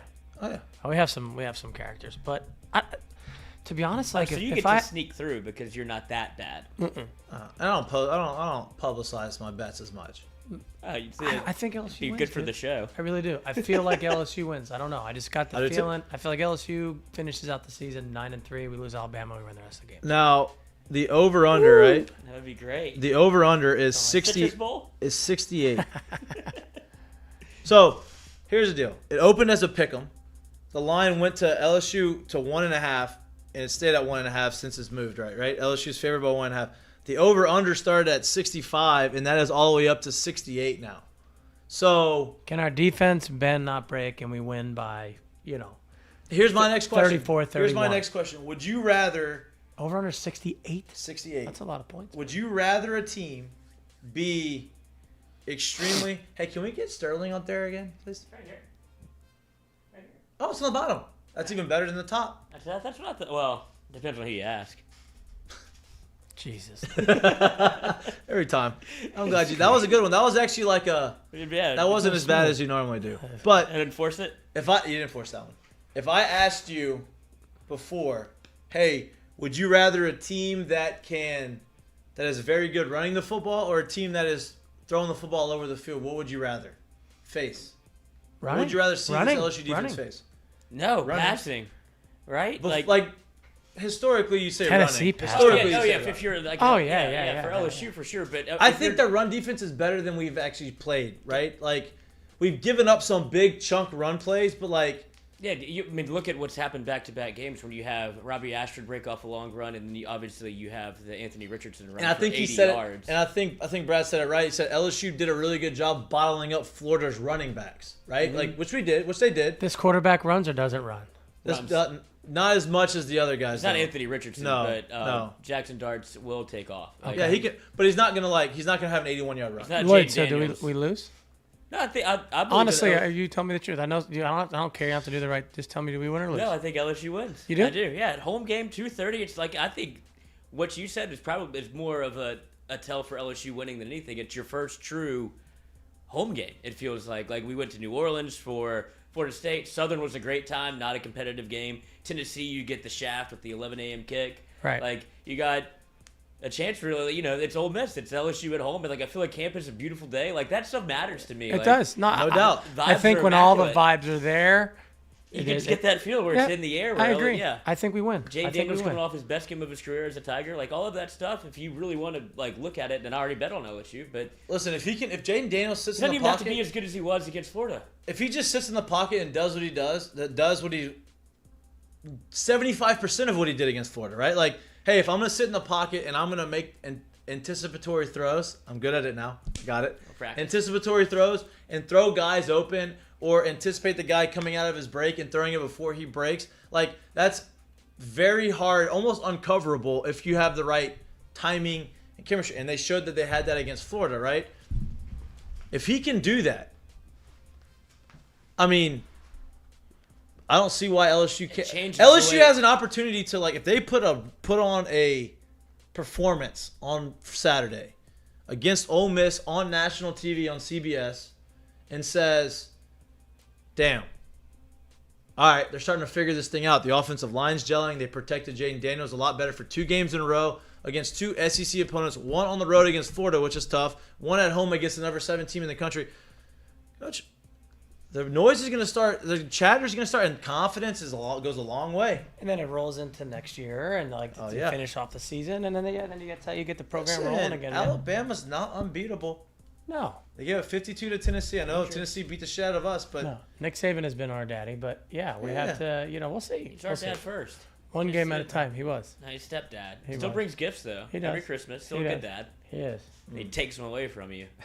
every gifts. early enrollment period. I don't know how many gifts he's given us after that national championship. Ricky Jean-Francois.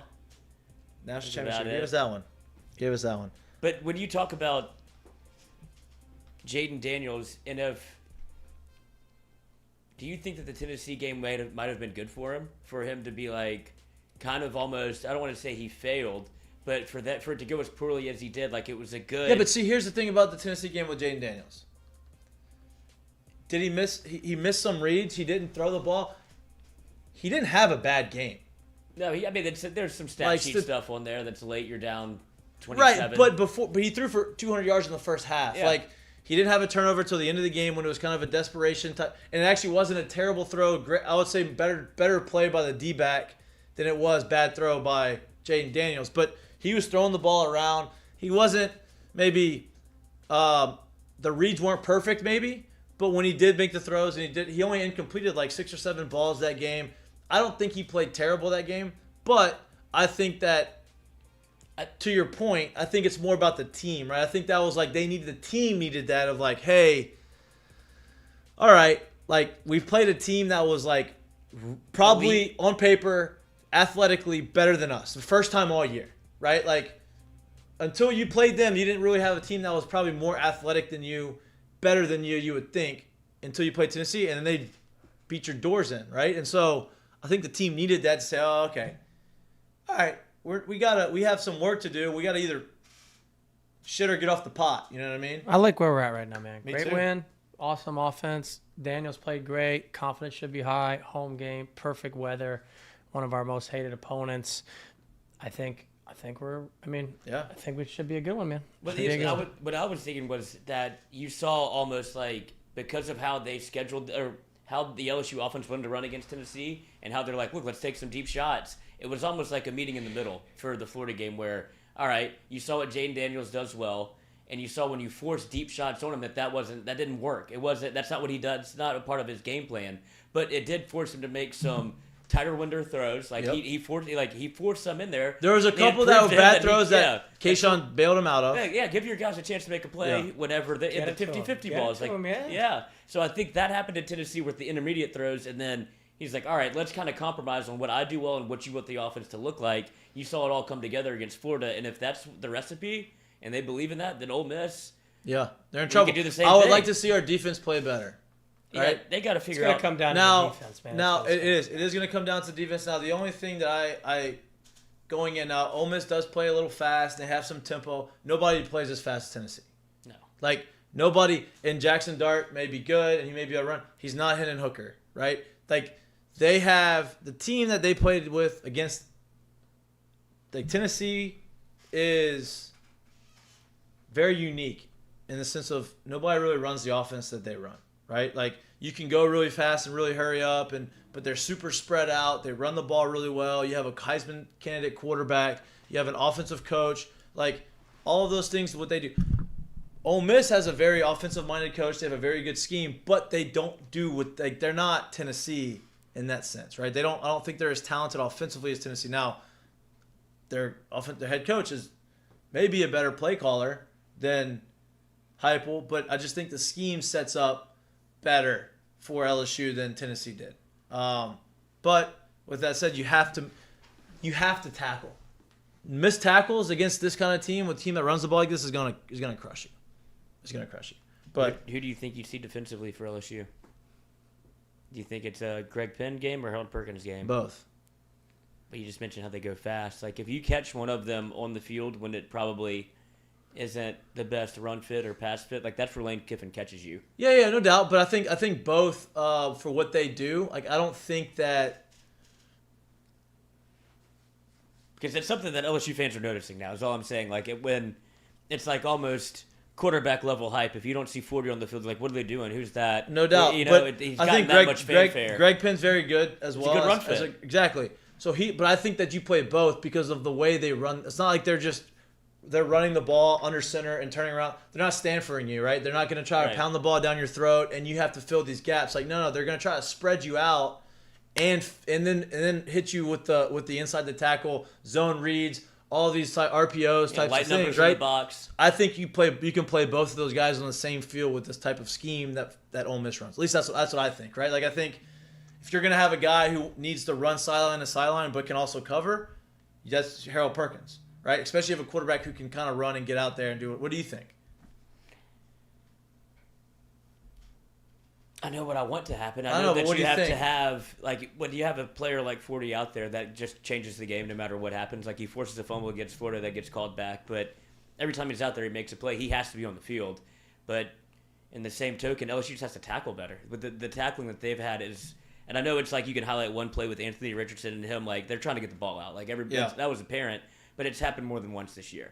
And if they can shore up the tackling, it's the first thing Brian Kelly talked about.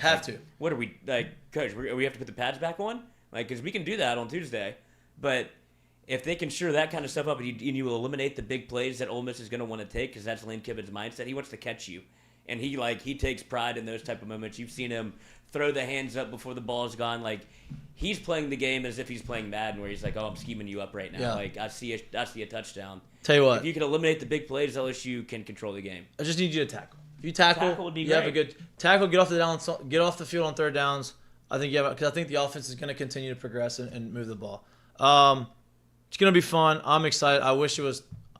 It's going to be a big weekend. I got friends coming in, friends and family coming, or friends coming in town, staying at the house. We're playing CCL on Friday. Oh wow! Yeah, we're playing CCL on Friday. Good for you. Pull some strings. Got us on there. Got a little five-some on there. Had to play with a member. Oh, U Club. They got the golf. Yeah. They have the trust me, I wanted to play Patriot U Club. shootout. They got the President's Cup. President's Cup. Yeah, Chuck's playing it. Chuck hooked me up at CCL, though. He got me another member to play with. Nice. So it's you, Chuck, Ben. No, Chuck's playing the President's Cup. Oh. So it's me, Ben, his friend Houston, my other buddy who's coming in town from Lafayette, and then the member. Okay. Yep. Nice. The member actually went to my high school, so he's a little older than me, but good. It's a good member. Sounds like so he's a lot older than you. We're going to have that, and then I'm going to finish the golf outing, and then I'm going to go to Earl's, and we're going to have a nice show at Earl's. We're going to have some drinks. We're going to have a crowd. People are going to be there, and they're going to be entertained. And then I'm going to go to sleep. I'm going to say my LSU prayers at night, and then I'm going to wake up, and we're going to have a great day. While you're sleeping, I'll be schlepping around tents and ice buckets. No, I'll be up early, Coach. All right. If you need me to come dabble with you, I'll come take help pride you. in it. We got it. Dad had surgery this week, so he's on the DL. Yeah, he had a little bone spur in his elbow. He's fine. Every time you've come on here, it's something with wear and the tear, dad. Coach. He's still in there hitting the weights. Coach, he's been pounding for 60 have you years. seen Coach. Pete? I know, but I mean, this is the same. Big Pete's shredded. I know, but he's just pushed taking his his body. body. Ain't nothing but a peanut. I think this was the last. I mean, how many times have you gone under last the knife? hiccup? Last hiccup? This was the last. How many times under the knife? Probably north of 15, 18. Coach, a lot. Pete's got a history. Pete's been in some shit in his life. He's had a lot of. He's worked out hard, man. He loves people love golf. Listen, people love. Yeah, he's protected the president of the United States before. Like, oh yeah, Pete's a baller. Secret Service agent. You didn't know that? No. Yeah. I think it was a secret. Listen. Yeah, Pete's an American icon now. The most iconic picture that I've ever seen that involves Sean and Pete is Sean. How old were you when you met Bill? Oh, it was BC? 10. So Sean's 10. 11. In this picture with Bill Clinton, Sean has a baseball that he got Bill Clinton to sign in his hand. It was great. Bill Clinton signed baseball. Big Bill. Yeah. Hey, listen. Hey, Big Bill came to Alexandria to play golf at Alexandria Golf and Country Club one day, and I was like, that's how you know this guy is like one lost. Of the boys. Yeah. Like, what are you doing here, dude? He's like, well, I live in Arkansas. And they little jaunt, I-49, got to hit it. Let's get 18 holes in. How far away is that? I don't know, but that's the way to go. Yeah, I don't know where he was. I mean, if you're gonna go up there, you might as well just keep going up to Shreveport and play the nice course. I think he probably was lost. Squire Creek. It wasn't there yet. This was like when he was the president. No, Squire Creek wasn't. Yeah, they right. did the whole little cars with the ticker tape and like the flags, and I was like, oh shit, that's the president. That's awesome. the president. All right, let's switch some gears a little bit to the NFL world, right? Monday Night Football was a stinker. I enjoyed it. I didn't enjoy it, but let's close. It's a competitive. Let's game. go a little bit back. Yeah, it was nobody wants to win. Yeah, they didn't score. I don't think they got a first down in overtime, and they still. Oh yeah, because they muffed the punt. Muffed the punt. Unbelievable. But stinky. You got to watch Joe Cool and the Bengals come into the Superdome and beat the Saints. You're in the number. You're in the game. Oh yeah. Talk to me about that. How was the game? Like, was the atmosphere great? Was there a lot of Joe Burrow jerseys? Yeah, so it was. The dome is great. The vibe is great. The fans are cooking before. We gotta fix the concourse though. Like, there's concourse is a little. Not like as much space. Yeah, we gotta make this a little bit more modern. Yeah, I agree. But the vibe is great. It's a lot of 50-50 Joe Burrow jerseys, but Saints hat. Burrow college jersey with the Saints hat. A lot of Saints fans. Great atmosphere. Me and the wife had a blast. Shout out Nicholas Ponoff. Got us great tickets. Tremendous. But Yeah, man, and it was back and forth, and you love. You felt like the Saints were gonna win, like I they thought said, they dominated the whole game. Win. But man, you just love Joe so much. Yeah. You know, He's a winner. Like, he wins, and you're just like, I'm upset, but like I love Joe. He's a winner. Dude, he is. I love Joe. Jamar Chase had a huge game, 2 touchdowns, over 100 yards, but not like an easy 2. Like no. Broke away from a guy, shook off one. And defender, pretty much all in the second half, really. Yeah. You know what Came I mean? on strong. Saints are hurting, man. Tough. It's tough. But like, all the receivers are out. Yep. You're at Andy Dalton. You're doing what you got to do. Whenever they kept getting in the red zone and they kept kicking field goals and I was like, damn, this isn't good. This is not good because if you score one of those 3 field goals that you get in the red zone, you score a touchdown, they win. The good news is the division is not looking very good. Bucks are 3-3. The Bucks are 3-3, and the Falcons are 3-3. Yeah, the Falcons. Bucks are a little lost. The Falcons are 3-3. What's going on with Tom? I think he's got a lot going on. Tom's got some demons going on. Yeah, it's a lot of. Dude, when you're going through something like that outside the field, man, that's hard. You got kids, you got a wife. That's not easy. Like, I want to hear the whole story about what's. I mean, I've looked at. I mean, I think it's just basically like the wife was fed up with the NFL career, man. She wanted to be home be a dad, and he just was so obsessed with football still and not around that she was sick of. I mean, you think he's regretting the decision? Because was that video real of him on the sideline saying, "I didn't leave my fucking wife for this"? When he's yelling at the offensive line? Oh, I don't know. I didn't know if somebody put. You know how you can put captions on something and you're like, oh, it kind of does look like he's saying that. You could convince yourself. Yeah, like a bad mouth reading, bad lip reading or whatever. But it wasn't like that to where you could audibly hear it. It was like somebody on the sidelines picking up the audio and they put the captions. I was like, maybe he is saying that, but I don't think that would be in his brain. Yeah, I mean, Tom's life's been perfect, right? So this is at least happening, in the media, at least, and everyone's like, right? But you think, all right, they're 3-3. Though he usually finds a way to get him back on track, and next thing you know, he's right there at the end of the playoffs. But he's 3-3. Right. He looks overly skinny. Yeah. Right. Like sickly skinny, like where he's not eating. Right. Because usually when you're going through something like that, you're depressed. Yeah, you're down. You're not hungry. Your appetite's down. Or he's working extra off the field. More than one way to cut weight. Yeah, I mean, I guess that could be a possibility, Floyd. But I mean, he's back in the game. Think about it, man. You're getting a divorce from your wife. You got 3 kids. You're the quarterback of a NFL team. You're at the end of your career. Well, then you started a media company, and you have a clothing line. So you have to keep that persona on the clothing line. So you have to post these pictures, and you have to stay with that. That's a lot of pressure. There's a lot going on. I think he played a little longer than he should have, even though he's still okay. But you got the divorce. You got your 45 NFL. You got the Tom Brady brand. He used to not be an Instagram guy. He didn't have the social media until inside the last couple years. Right. Because he was building all of this up to announce his retirement on It all goes back to Adam Schefter. Adam Schefter fucked it up for Tom Brady. He fucked up his marriage. He fucked up his. If Adam Schefter doesn't leak the retirement and Tom gets to do the whole thing that he wants to do and announce the retirement on his documentary that they had, he gets to ride off into the sunset with the documentary the way he wanted to do it, but he didn't get to do it that way. Adam Schefter came out and ruined his moment, and Tom said, I didn't like that. I want to do it the way I want to do it, and now his life is in shambles.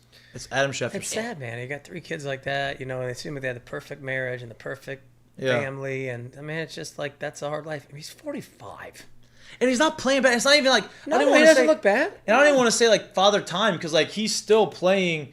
He just something's a little off. Doesn't look in sync, right? But you think man, 45, dude. I turned 35 Friday. That's 10 years from now. Yeah. Being a starting quarterback in the NFL, that's incredible. Incredible. I mean, it's just incredible. But like you said, happy early birthday. Thanks, man. I appreciate it. So I told you this weekend's gonna be a banger. Big weekend. Big weekend. Help you out. Yeah. I mean, the Bucs defense is good enough. Saturday? Oh, yeah. You won't show up. You show up at 1:50. No, maybe. Who knows? This guy's, as long as it's open time management. He's just a drifter. He's a train wreck too. Yeah, he's a gypsy. Yeah.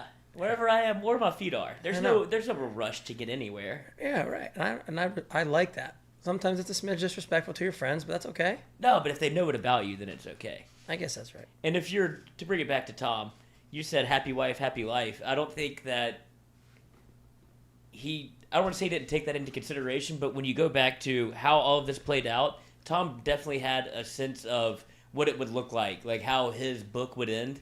And Adam Schefter Game of Thrones that whole thing where he's like, I'm a botch your ending for you. Yeah, right. And he's like, no. But now it's turned into almost a debacle where I don't want to say what's Tom Brady's legacy, but it's not going to be, I've got all of the Super Bowl ring pictures, and like he wanted to ride off.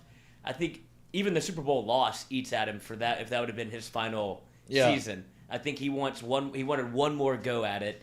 He and Giselle had made plans to retire. He reneges on the plans. She's not okay with that. Then it turns into we're not happy at home because you're going to do football stuff again. I thought we were going to Disneyland or whatever. He takes the break from the football team. Doing Disneyland. He should have shut Monaco. it. He should have shut it. Yeah, he should have shut it down after he won the Super Bowl with the Bucs, and been done. And he came back. He got greedy. Yep. It's hard. Get fat. It's hard to shut it down. He's been doing it for so long at a high level, and he still did it at a high level. I understand that. And being at home probably stinks. Like, I mean, I'm Tom Brady. There's other things that he could have done to like not sit at home as a retiree the rest of his life, right? Oh, he's got so many. He could have been on TV and been done doing football stuff on TV, like stuff, whatever. So I think Giselle wanted him at home, and he was like, "All right, I'll try to be, daddy daycare." It's hard to say. It's hard to say goodbye, dude. It's hard. It's Some tough. guys, it's hard to say goodbye. I mean, it's tough. I want to go back and play after watching the playoffs. I don't want to say goodbye to baseball. That text last night. I was like, Mikey, I want to play too. I That'd could. be great. I could do it. Yeah. I still could. That's the problem. Yeah, your life's in a great place now. I'm very happy. Very happy. But I still miss baseball. Oh, yeah, well, 28 pumps. I can still do it. That's what happens when you have a kid. Then you get to do it with your son.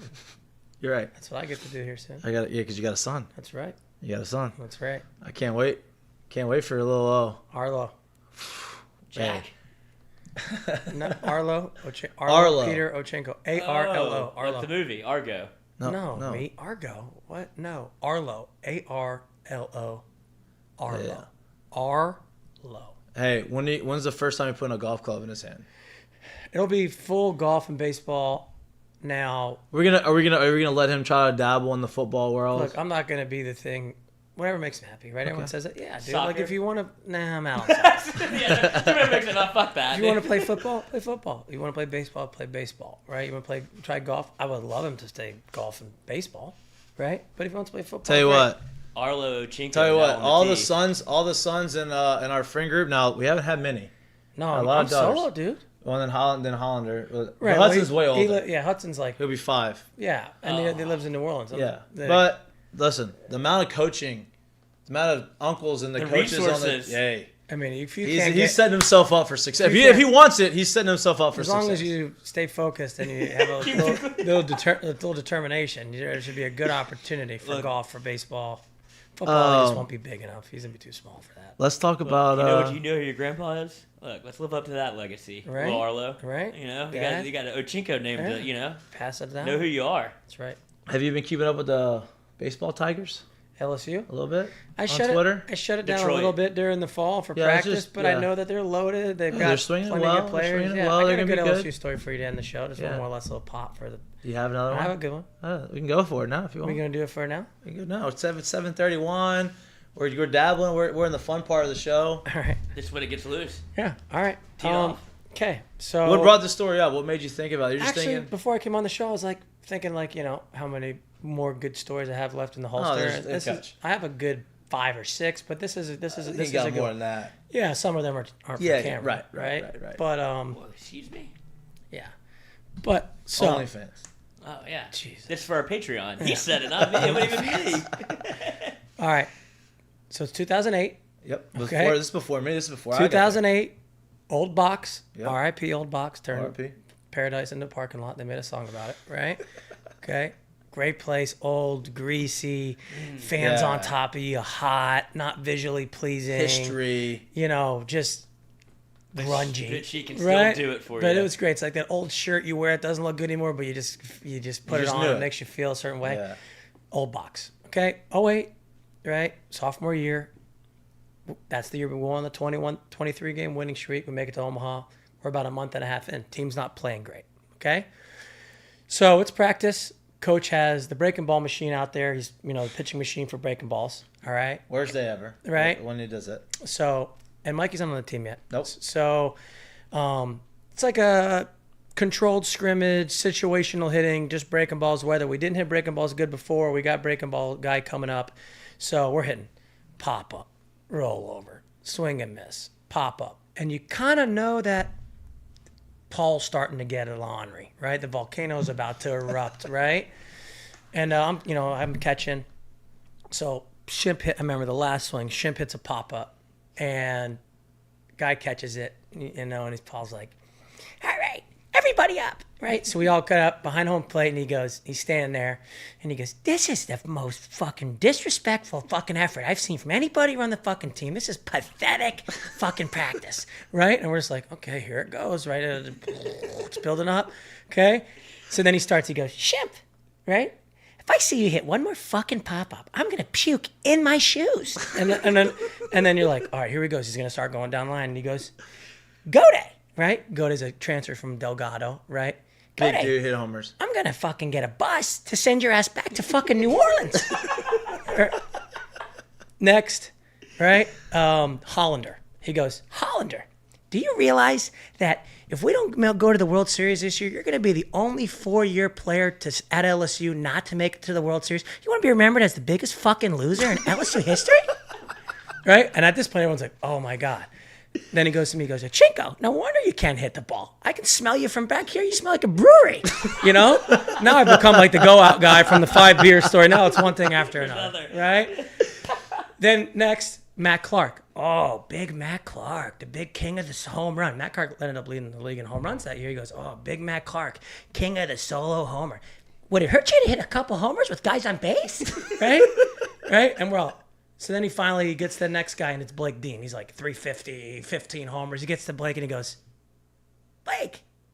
And he pauses, and everyone's like, what is he going to say to Blake? He's playing great. He goes, "Just keep doing what you're doing." And then we all get back, and it was, oh, man. It's so funny that you say that because I wasn't there, but this was Ole Miss, right? Now, there was probably a time where he didn't really go down the line, but he did the same thing to us in 2010 and went down through the whole thing, and Blake got it, right? Then he got to Micah Gibbs, and this is the year Micah was hitting like 400 for most of the year. He goes, "And Micah. And Mikey."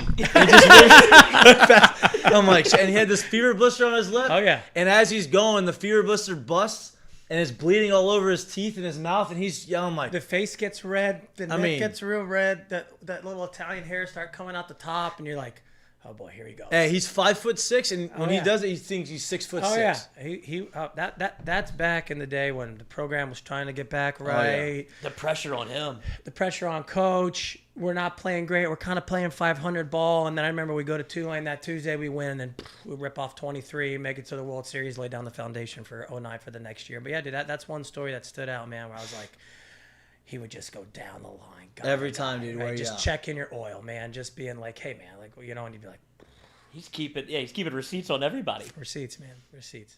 God, man, those are some good. But that's what I was gonna ask after. But apparently that was his move. Like who were you out? Yeah, once one person, like once he reached the boiling point, everybody's gonna get it because here it's like you did something 2 weeks ago. I mean, you got drunk a month ago. He smelled like a really coach. I'm catching breaking balls. I'm not even doing anything. Oh well, I just became the party guy at that point. Yeah. I had to work my way out of the party guy. I wasn't even like the party guy. Like I would go out, but there was guys that were way more hard, at going out than I was. I got one more good story. So we're at Arkansas in 09, okay? I'm in this one. Right? And where Mikey's on the team, Fayetteville, unbelievable crowd, lots of pressure. Arkansas has a good team that year. They end up making it to the World Series, right? Well, they got a transfer from LSU, TJ Force, who was on the team 2 years before because he had to sit out a year back in the old transfer rules, right? And he's the pitcher. So coach isn't too fond of TJ. This guy's got an LSU tattoo on his back, playing for Arkansas. Right. So he was a pitcher at LSU my freshman year. He transferred to Arkansas for no reason. Now he's starting at Arkansas. We're on the road. Second game, we won the first game, and he's pitching. Well, I'm on deck. No, I'm in the hole. I go on deck. The bases are loaded. Right. So I'm taking my normal practice swings on deck. Getting ready, getting my mind right. Right. Trying to slow the game down. And as I start to walk to home plate, I hear Ochinko, and I turn around and I see him. He's down the deck. He's like, "Come here," and I'm like, so I walk over and he's like, "If you don't fucking drive in this run, don't come back to the fucking dugout." And I was like, I was like, all right, dude, like, my God, like, I'm not nervous enough. Bases are loaded on the road at Arkansas. Like, Against the guy everybody hates. Yeah. So I'm like, all right. So as I'm walking up, I'm like, all right, man, I'm not going to wait around. If this pitch is anywhere near the zone, I'm going after it, right? Hangs a first pitch changeup. I Tommy Hawk it, hit a fly ball to left, sack fly, run scores, right? I come back down the dugout. I'm high-fiving everybody. You know, I take my helmet off, put the batting gloves on, and I just look over at Paul, and Paul looks down at me. And he just gives me a wink like this, just a subtle wink, and I'm like, "This fucking cock." Right? You got me. This guy, he knows. He just looks down and just gives me that just a little wink. Yeah, I'm like, oh. Bro, he would prod and poke you and do things, and he the whole time like keep a straight face, and then as you're like boiling over and you walk away, he just gives this like grin, like to anybody who's looking at him, like, watch this, like watch this. Oh yeah. Look what I did, you know. I don't think he likes me, but we're gonna get there. I've seen him a couple times at the old U club. Takes a little while. Yeah. You got to earn his respect. Yeah. Now, I will say this: if you played for him, you probably would have gotten cut your first year. That would have been a massive mistake. You need the glue guys. It's not. It's because gone to Arkansas. The three things that he hates more than anything is timeliness, talking back to him, like not just saying okay and going through it, and then being late. And not feeling like lying. Yeah, and lying. Lying. So I think he would have hated the hair. Yeah, the hair would not have been good. He would have liked you over time once he knew the team. You were a team fan favorite, and you were like the camaraderie team gel guy because we had some of those guys. And like once he realized like, man, those guys are vital to the team, then he would have warmed up to you and kind of like, all right, we know Lloyd has his place, right? He's not gonna play. He's not gonna be the guy that hits 340 with 10 homers, but we need Lloyd because he's the where'd the juice in the dugout go? Yeah. Exactly. Oh, you lost it. You cut exactly. him. Exactly. Now I want you to go to the dugout, walk back with your gear. Yeah. No, I want you to get your gear and get the fuck back to the old bar. And then come back to practice because I'm sorry. We gotta get Coach on with you and Jay. Oh, Coach actually brought up these shows to me. Oh, he loves it. He loves it, dude. He does. He's like, these people think you hate me. You know, and I'm like, no, Coach. Like, they're the stories that people want to hear this stuff. You know, he loves it. Literally just call him a cocksucker. He loves it. No, he knows I love him. You know, listen. You go through all of those things. Oh, Padres won. Series tied 1-1. Oh. You go through these things, and you may hate each other in a moment, and then you get past it, and then you love you respect each other, and you love each other. That's what happens. It's like a brotherhood, right? Like you get mad at each other, you fight. Jared has Sean up against the dugout by his throat, and then now we're all best friends. You know what I mean? We've had some good ones. Yeah. Me and Mikey got into one. We got into one. Me and Lloyd got one the other day. Yeah, you know, it's just Lloyd, you hold each other accountable. Lloyd got a little annoying. That could happen immediately. There was it was just a lot of we weren't on the same page, and I needed him on my page, and we got there. Lloyd's got a good heart. No, right, we got there. It was just. Sometimes you get through it, and you get through it. Just needs a stern talking to, right? Exactly. That's it. Put me in my place. I like it. Choke me.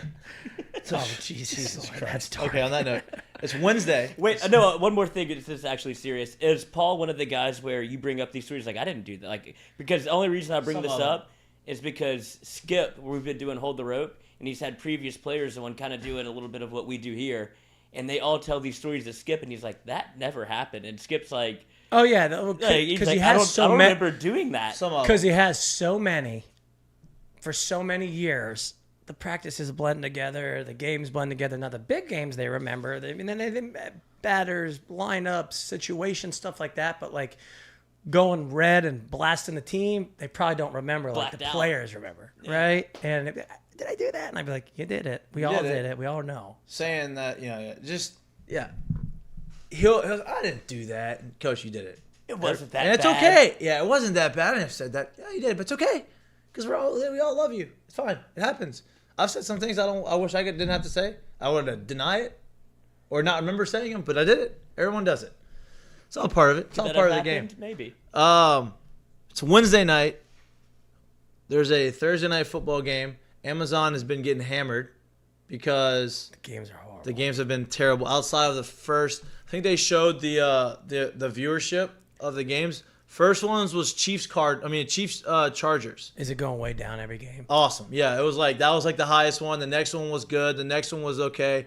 These last two were abysmal. Like no one's watching. Nobody's watching the games. Like the one before this, like 2 weeks ago, was better than this one because they weren't anticipating it being a stinker. It was a stinker. Then you look at the Commanders and who played last week?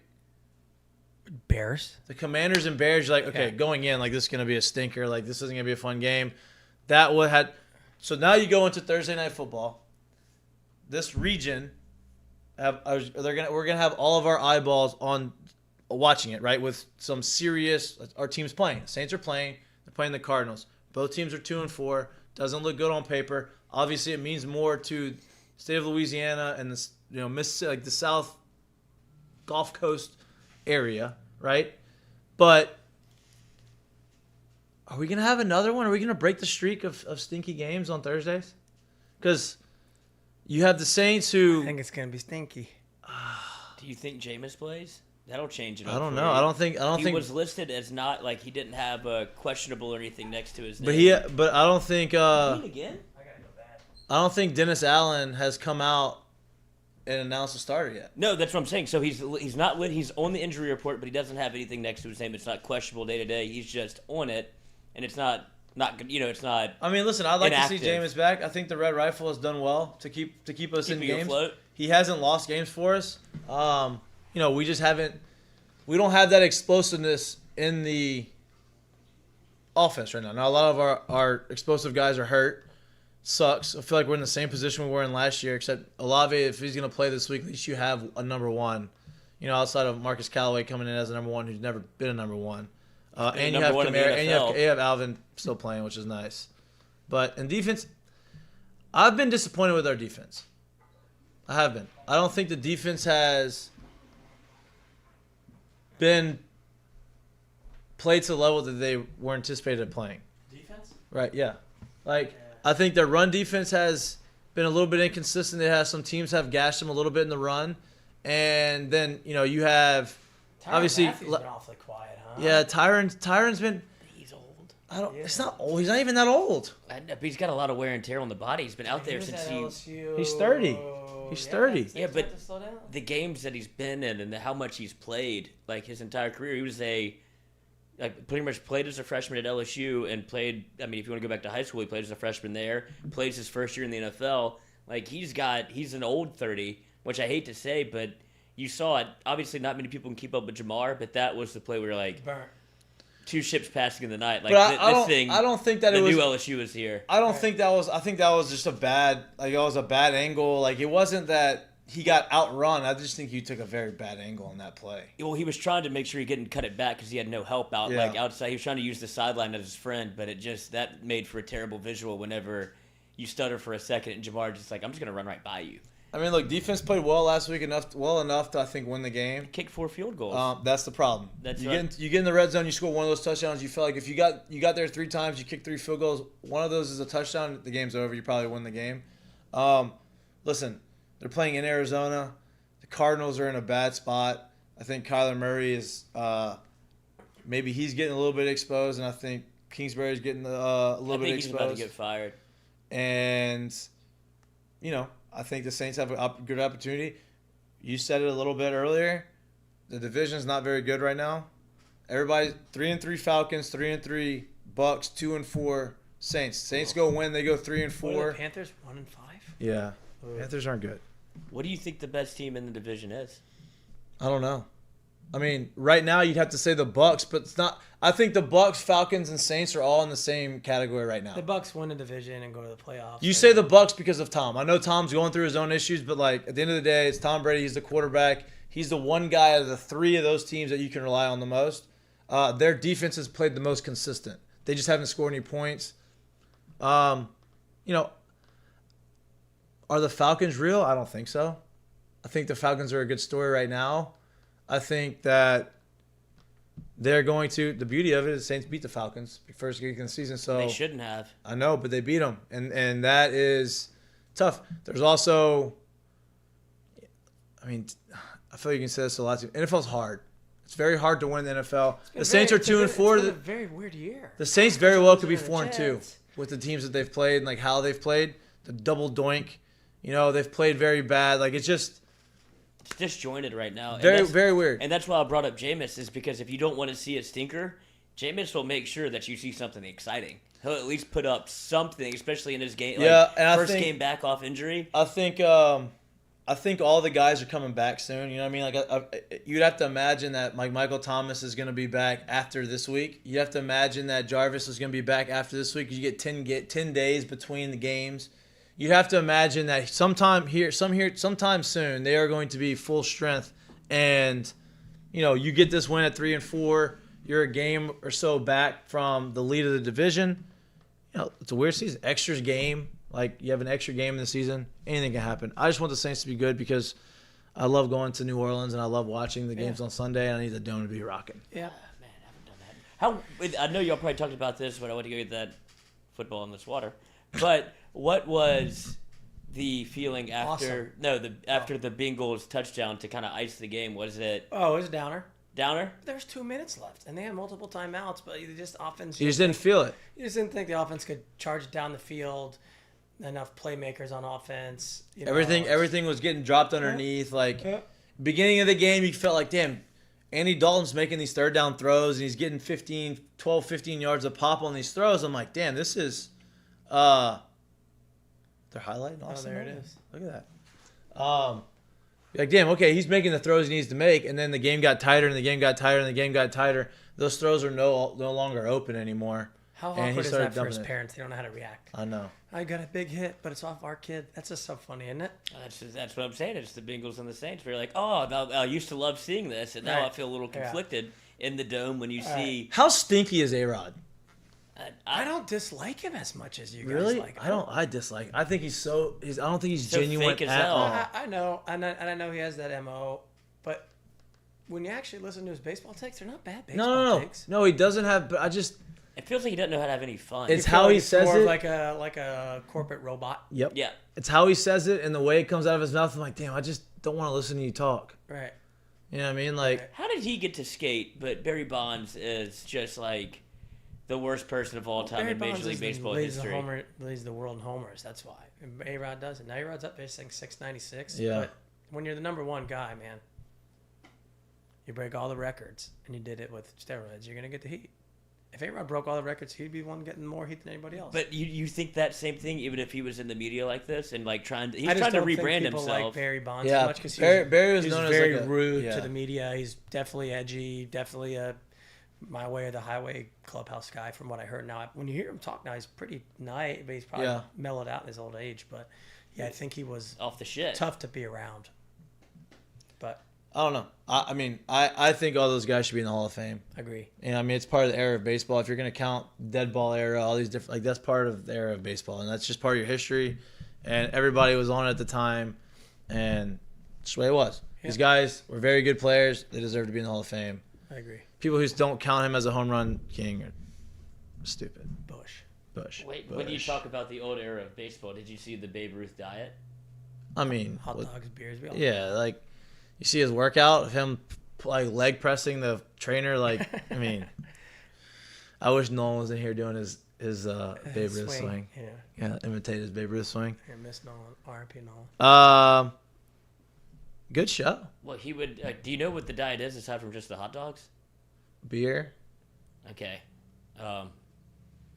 Breakfast included a half dozen eggs, a porterhouse steak, and potatoes washed down with a quart-sized container of bourbon and ginger ale, which is a great hangover fix. Okay, so the end of it, the first part of it, okay. Steak and eggs? I can deal with that. The bourbon and ginger ale. That's aggressive. That's aggressive for breakfast.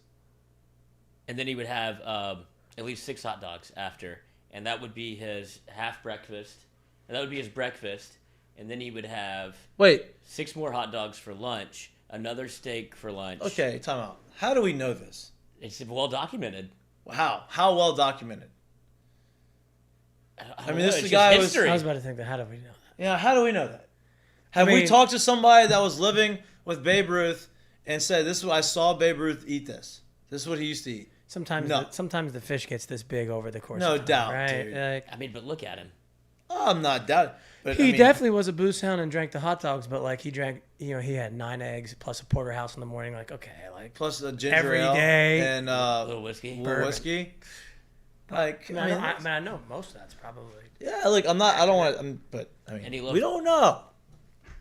nice to think about. It's fun to talk about. But, like, how do we know? And also, his hamburgers raw. You know? I mean, that was the times. He couldn't cook stuff. That was it. But I think that makes him more of a Hall of Famer in my mind. That's basically the anti-steroids, and he was out there hitting 50 dingers. Yeah, he was a big boy. Yeah, and the guy was basically soft-tossing to him. Yeah, I respect every guy in every area. Me too. Me too. I do. No, I do. Good answer.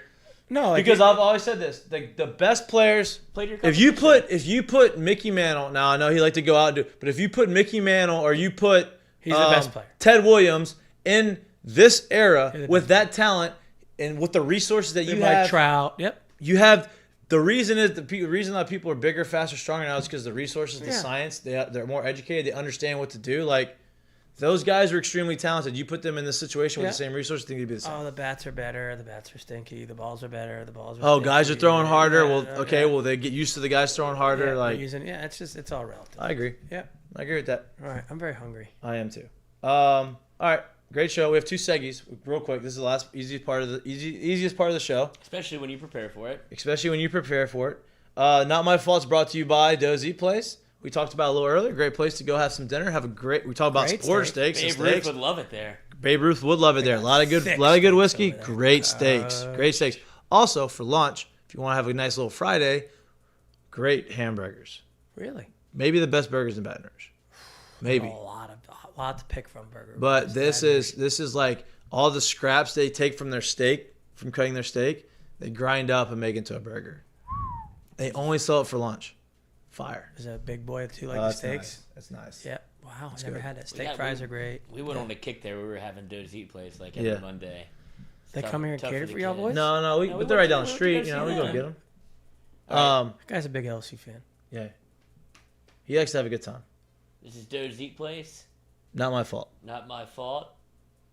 Jermaine Burton was seen after. This is just now coming out. Obviously, it came out a couple days ago, maybe. Yeah, I'm sure it was, but it's just now hit like the national landscape with Jermaine Burton. Obviously, Tennessee rushes the field after their big win against Alabama. Which, hey, can we? If you're highly ranked, can we stop doing that? And you beat Alabama. I know it's Alabama. Beat them in. I don't care. You're ranked in the top 10, bro. No, LSU would have rushed the field if they had the same. That's what I hope that does. I hope that does it. I hope if we beat Alabama, we can't rush the field. No, LSU doesn't rush the field this year, but for Tennessee to not beat them, they beat them for the first time since like deep. Like 15 years. 15 My years. thing is Tennessee hasn't been good for a while. They beat. That's a perfect Florida rush the field moment. Yeah, I get it. That's the And second then time they this just year beat they rushed the Alabama field, for right? the first time in forever. So Or last year, I think they rushed the field. Hey, let the kids have fun. Okay, go ahead. Sorry. Oh, no worries. I'm just about pulling up the video here. That's a great filibuster. Thank you. But if you watch the video closely, this is in slow motion. It's not skipping. You can see Jermaine Burton kind of take a little swing here. He's number 3 right there, and he pops that girl for no reason. Oh. Yep. Oh, okay. I'm not seeing what you're seeing, Shooter. Well, I'm sorry. Big Shooter. I put the baseball game on for you fellas. My bad. Oh, very nice of you. Oh, that was nice. It's over now, though. There you go. And so you see 3 right there. Takes a little swipe at her. And so that goes into our larger conversation. Go back. What does he do? Look, you see 3 right there. Look, it's in slow motion. He comes down. He's right here. He hits that girl. He just pops her right in the head. Pop. Like just pops her with his hand? Yeah, she's not even in his like real space. Yeah, he just just went kind out of of his hits her way. to hit her. And that's Cameras are everywhere now, man. Everywhere. They're gonna get you. Especially in a mosh. Is he getting heat for that now? Oh yeah. Oh yeah. There was a fake police report that he got arrested today. That was not the case. But when you Did they get you? It did for a second. Yeah, we were on shade. We were doing the power hour with recruiting. I was like, wait, did Trey Burton get arrested? It's like, because look how they did a great fake mugshot. That's not my fault either. It was good. But to the larger point, when you get to my fault, not my fault, when you saw it happen with, I guess obviously Devontae Adams is like the worst case scenario where it's clearly the player's fault. Like I know he's frustrated. That guy's working on the field, like supposed to be there. But then you've had other instances of fans being on the field, and there's a lot of like when you talk about the Rams game where that guy right on the field has the pink flare or whatever, and he gets tackled by a football player, and it's like, well, yeah, you came into our arena. What do you expect to happen? Yeah. Trey Burton, similar situation of they're rushing the field. They're not supposed to be out here. But when you watch the tape of this guy, he went out of his way to kind of just doink her. She didn't do anything, and it's like it's a female. Like that's the bigger issue. She did a police report and all that stuff. I don't know. I don't know if she filed a police report, but like, you can't. I mean, why do you have to go out of your way to pop her in the head? You know what I mean? Like, it's over. Like, it's like, just his fault, no doubt. All right, curtain call is brought to you by Frankie Harris at Shirt Partners. What's your curtain call? No, let me get back to it. Just had to grab it from the screen. Oh, what happened? Well, that's where all my tabs are. Oh.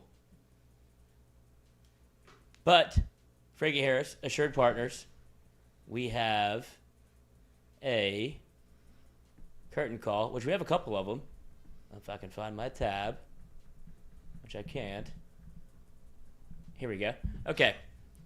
Curtain call for this is absolutely vicious. Again, on the Alabama-Tennessee train of, so everybody who doesn't know the backstory, Alabama starting middle linebacker, Tiomo? Am I saying that right? Tua? Yeah, that guy. Obviously, 5-star. Tua. Commits to Tennessee whenever they're giving everybody the bag. And he leaves after 1 year. The Alabama-Tennessee rivalry is massive. Commits immediately to Alabama. Is able to play immediately because Nick Saban gets the rules bent in his favor. Well, and coach got fired.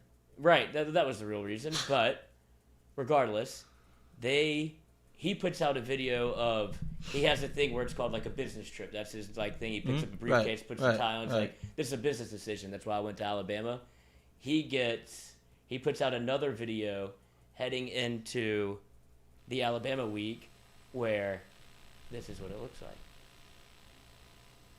Again. Today in October, we want the smoke. Time to make a few more plays in Neyland Stadium. But at the end of the day, it ain't personal. It's just business.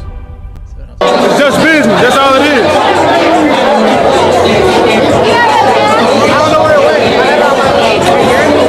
Today in October, we want the smoke. Time to make a few more plays in Neyland Stadium. But at the end of the day, it ain't personal. It's just business. It's just business. That's all it is.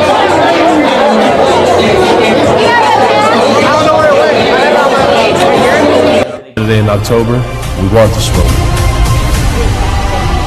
Time to make a few more plays in Neyland Stadium. But at the end of the day, it ain't personal. That's like the baby. That's like the Yankees trolling with the baby. That did not work out for them. No, that was Josh Naylor. That was a tough. That was a tough celebration. Bad call. I mean, that was a little aggressive. If you do the baby after you cross home plate, okay. If you're gonna do it all the way around the bases, that's tough. Do you see where Ben Verlander, the brother of Justin Verlander, was like, "This is, if you disrespect a man, that's taking it too far." He's like, "I love bat flips and I love what baseball's doing," but he made it personal. It's like, whoa, bro. I mean, it's just. I don't know. I just thought it was stupid. I mean, it's definitely stupid. But people do dumb celebrations in every other sport. It's not a personal attack against anybody. Yeah, right. Like, take it easy. My current call is. Did I do this on Monday? Did I do the Knowles on Monday? Mm-hmm. That was my cop-out curtain call. I know. And you try to go back to the well. I don't have a curtain call, boys. I put some in there for you. No, you only put 2 in there. Well. The Alabama one, I don't like that. I don't like that guy. I don't know anything about that guy. You don't have to know what it is, but he threw up. And oh, yeah, I saw that. Yeah. Oh, he just stared at shaking the head? Yeah, I like unbelievable. Yeah. I like that one. That's just like I'm in it. Like Little Giant's intimidation factor with the phone in the mouth. Thought the exact same thing. Yep. Now look at it like, oh my god, and then he just gets right back in there. Probably pancake the next Puke and guy. rally, baby. I love it. If I'm the defensive tackle, I'm like, damn, this guy's breath probably stinks now. He's threw up. His face mask is like dripping with vomit. Yeah. Don't touch me, kind of thing. Yeah. All right, good show. Mikey gets mad at me. Big throw up guy. He's a big throw guy. I'm not. Pull the trigger. If it feels like it's unsettled, do it. Dude, I feel way better. Yeah, it's all liquid. It is. Get it out of you. I'm not a throw guy. But big show. Good show today. We got Good through show. it. Fun show. We got through second day. Appreciate you coming in. Love being taking over Jamie. We'd love to have you on more. I know it's tough. Yeah, I like it. It's a tough 6-8 baseball season. We'll have you on a lot more. If you want to come on Friday, be fine. We have open seats. Yeah, Friday's a lot looser, a little easier to go. On the road. At home, we go to the game. What do you mean? LSU baseball. Oh yeah. We can still. 4:30 to 6. Like we figure it out. That's right. 4:30. Yeah, right. Cool. So Maybe we'll we figure do it it out. from the Champions Club. That's a little tough when you have people coming in and out. A lot of people. We'll talk about it. Maybe we can sneak in somewhere though. Yeah, maybe in the suite or something. That would be nice. Good show today. We will be back live 4:30 to 6 from Uncle Earl's. Please come out there, hang out with us, drink with us, have a conversation with us, and subscribe on our YouTube channel. Subscribe. And subscribe. Yes. And we're on all podcast networks, Spotify and Apple. We appreciate you. We love you, and we will see you on Friday. Have a good Wednesday. Peace.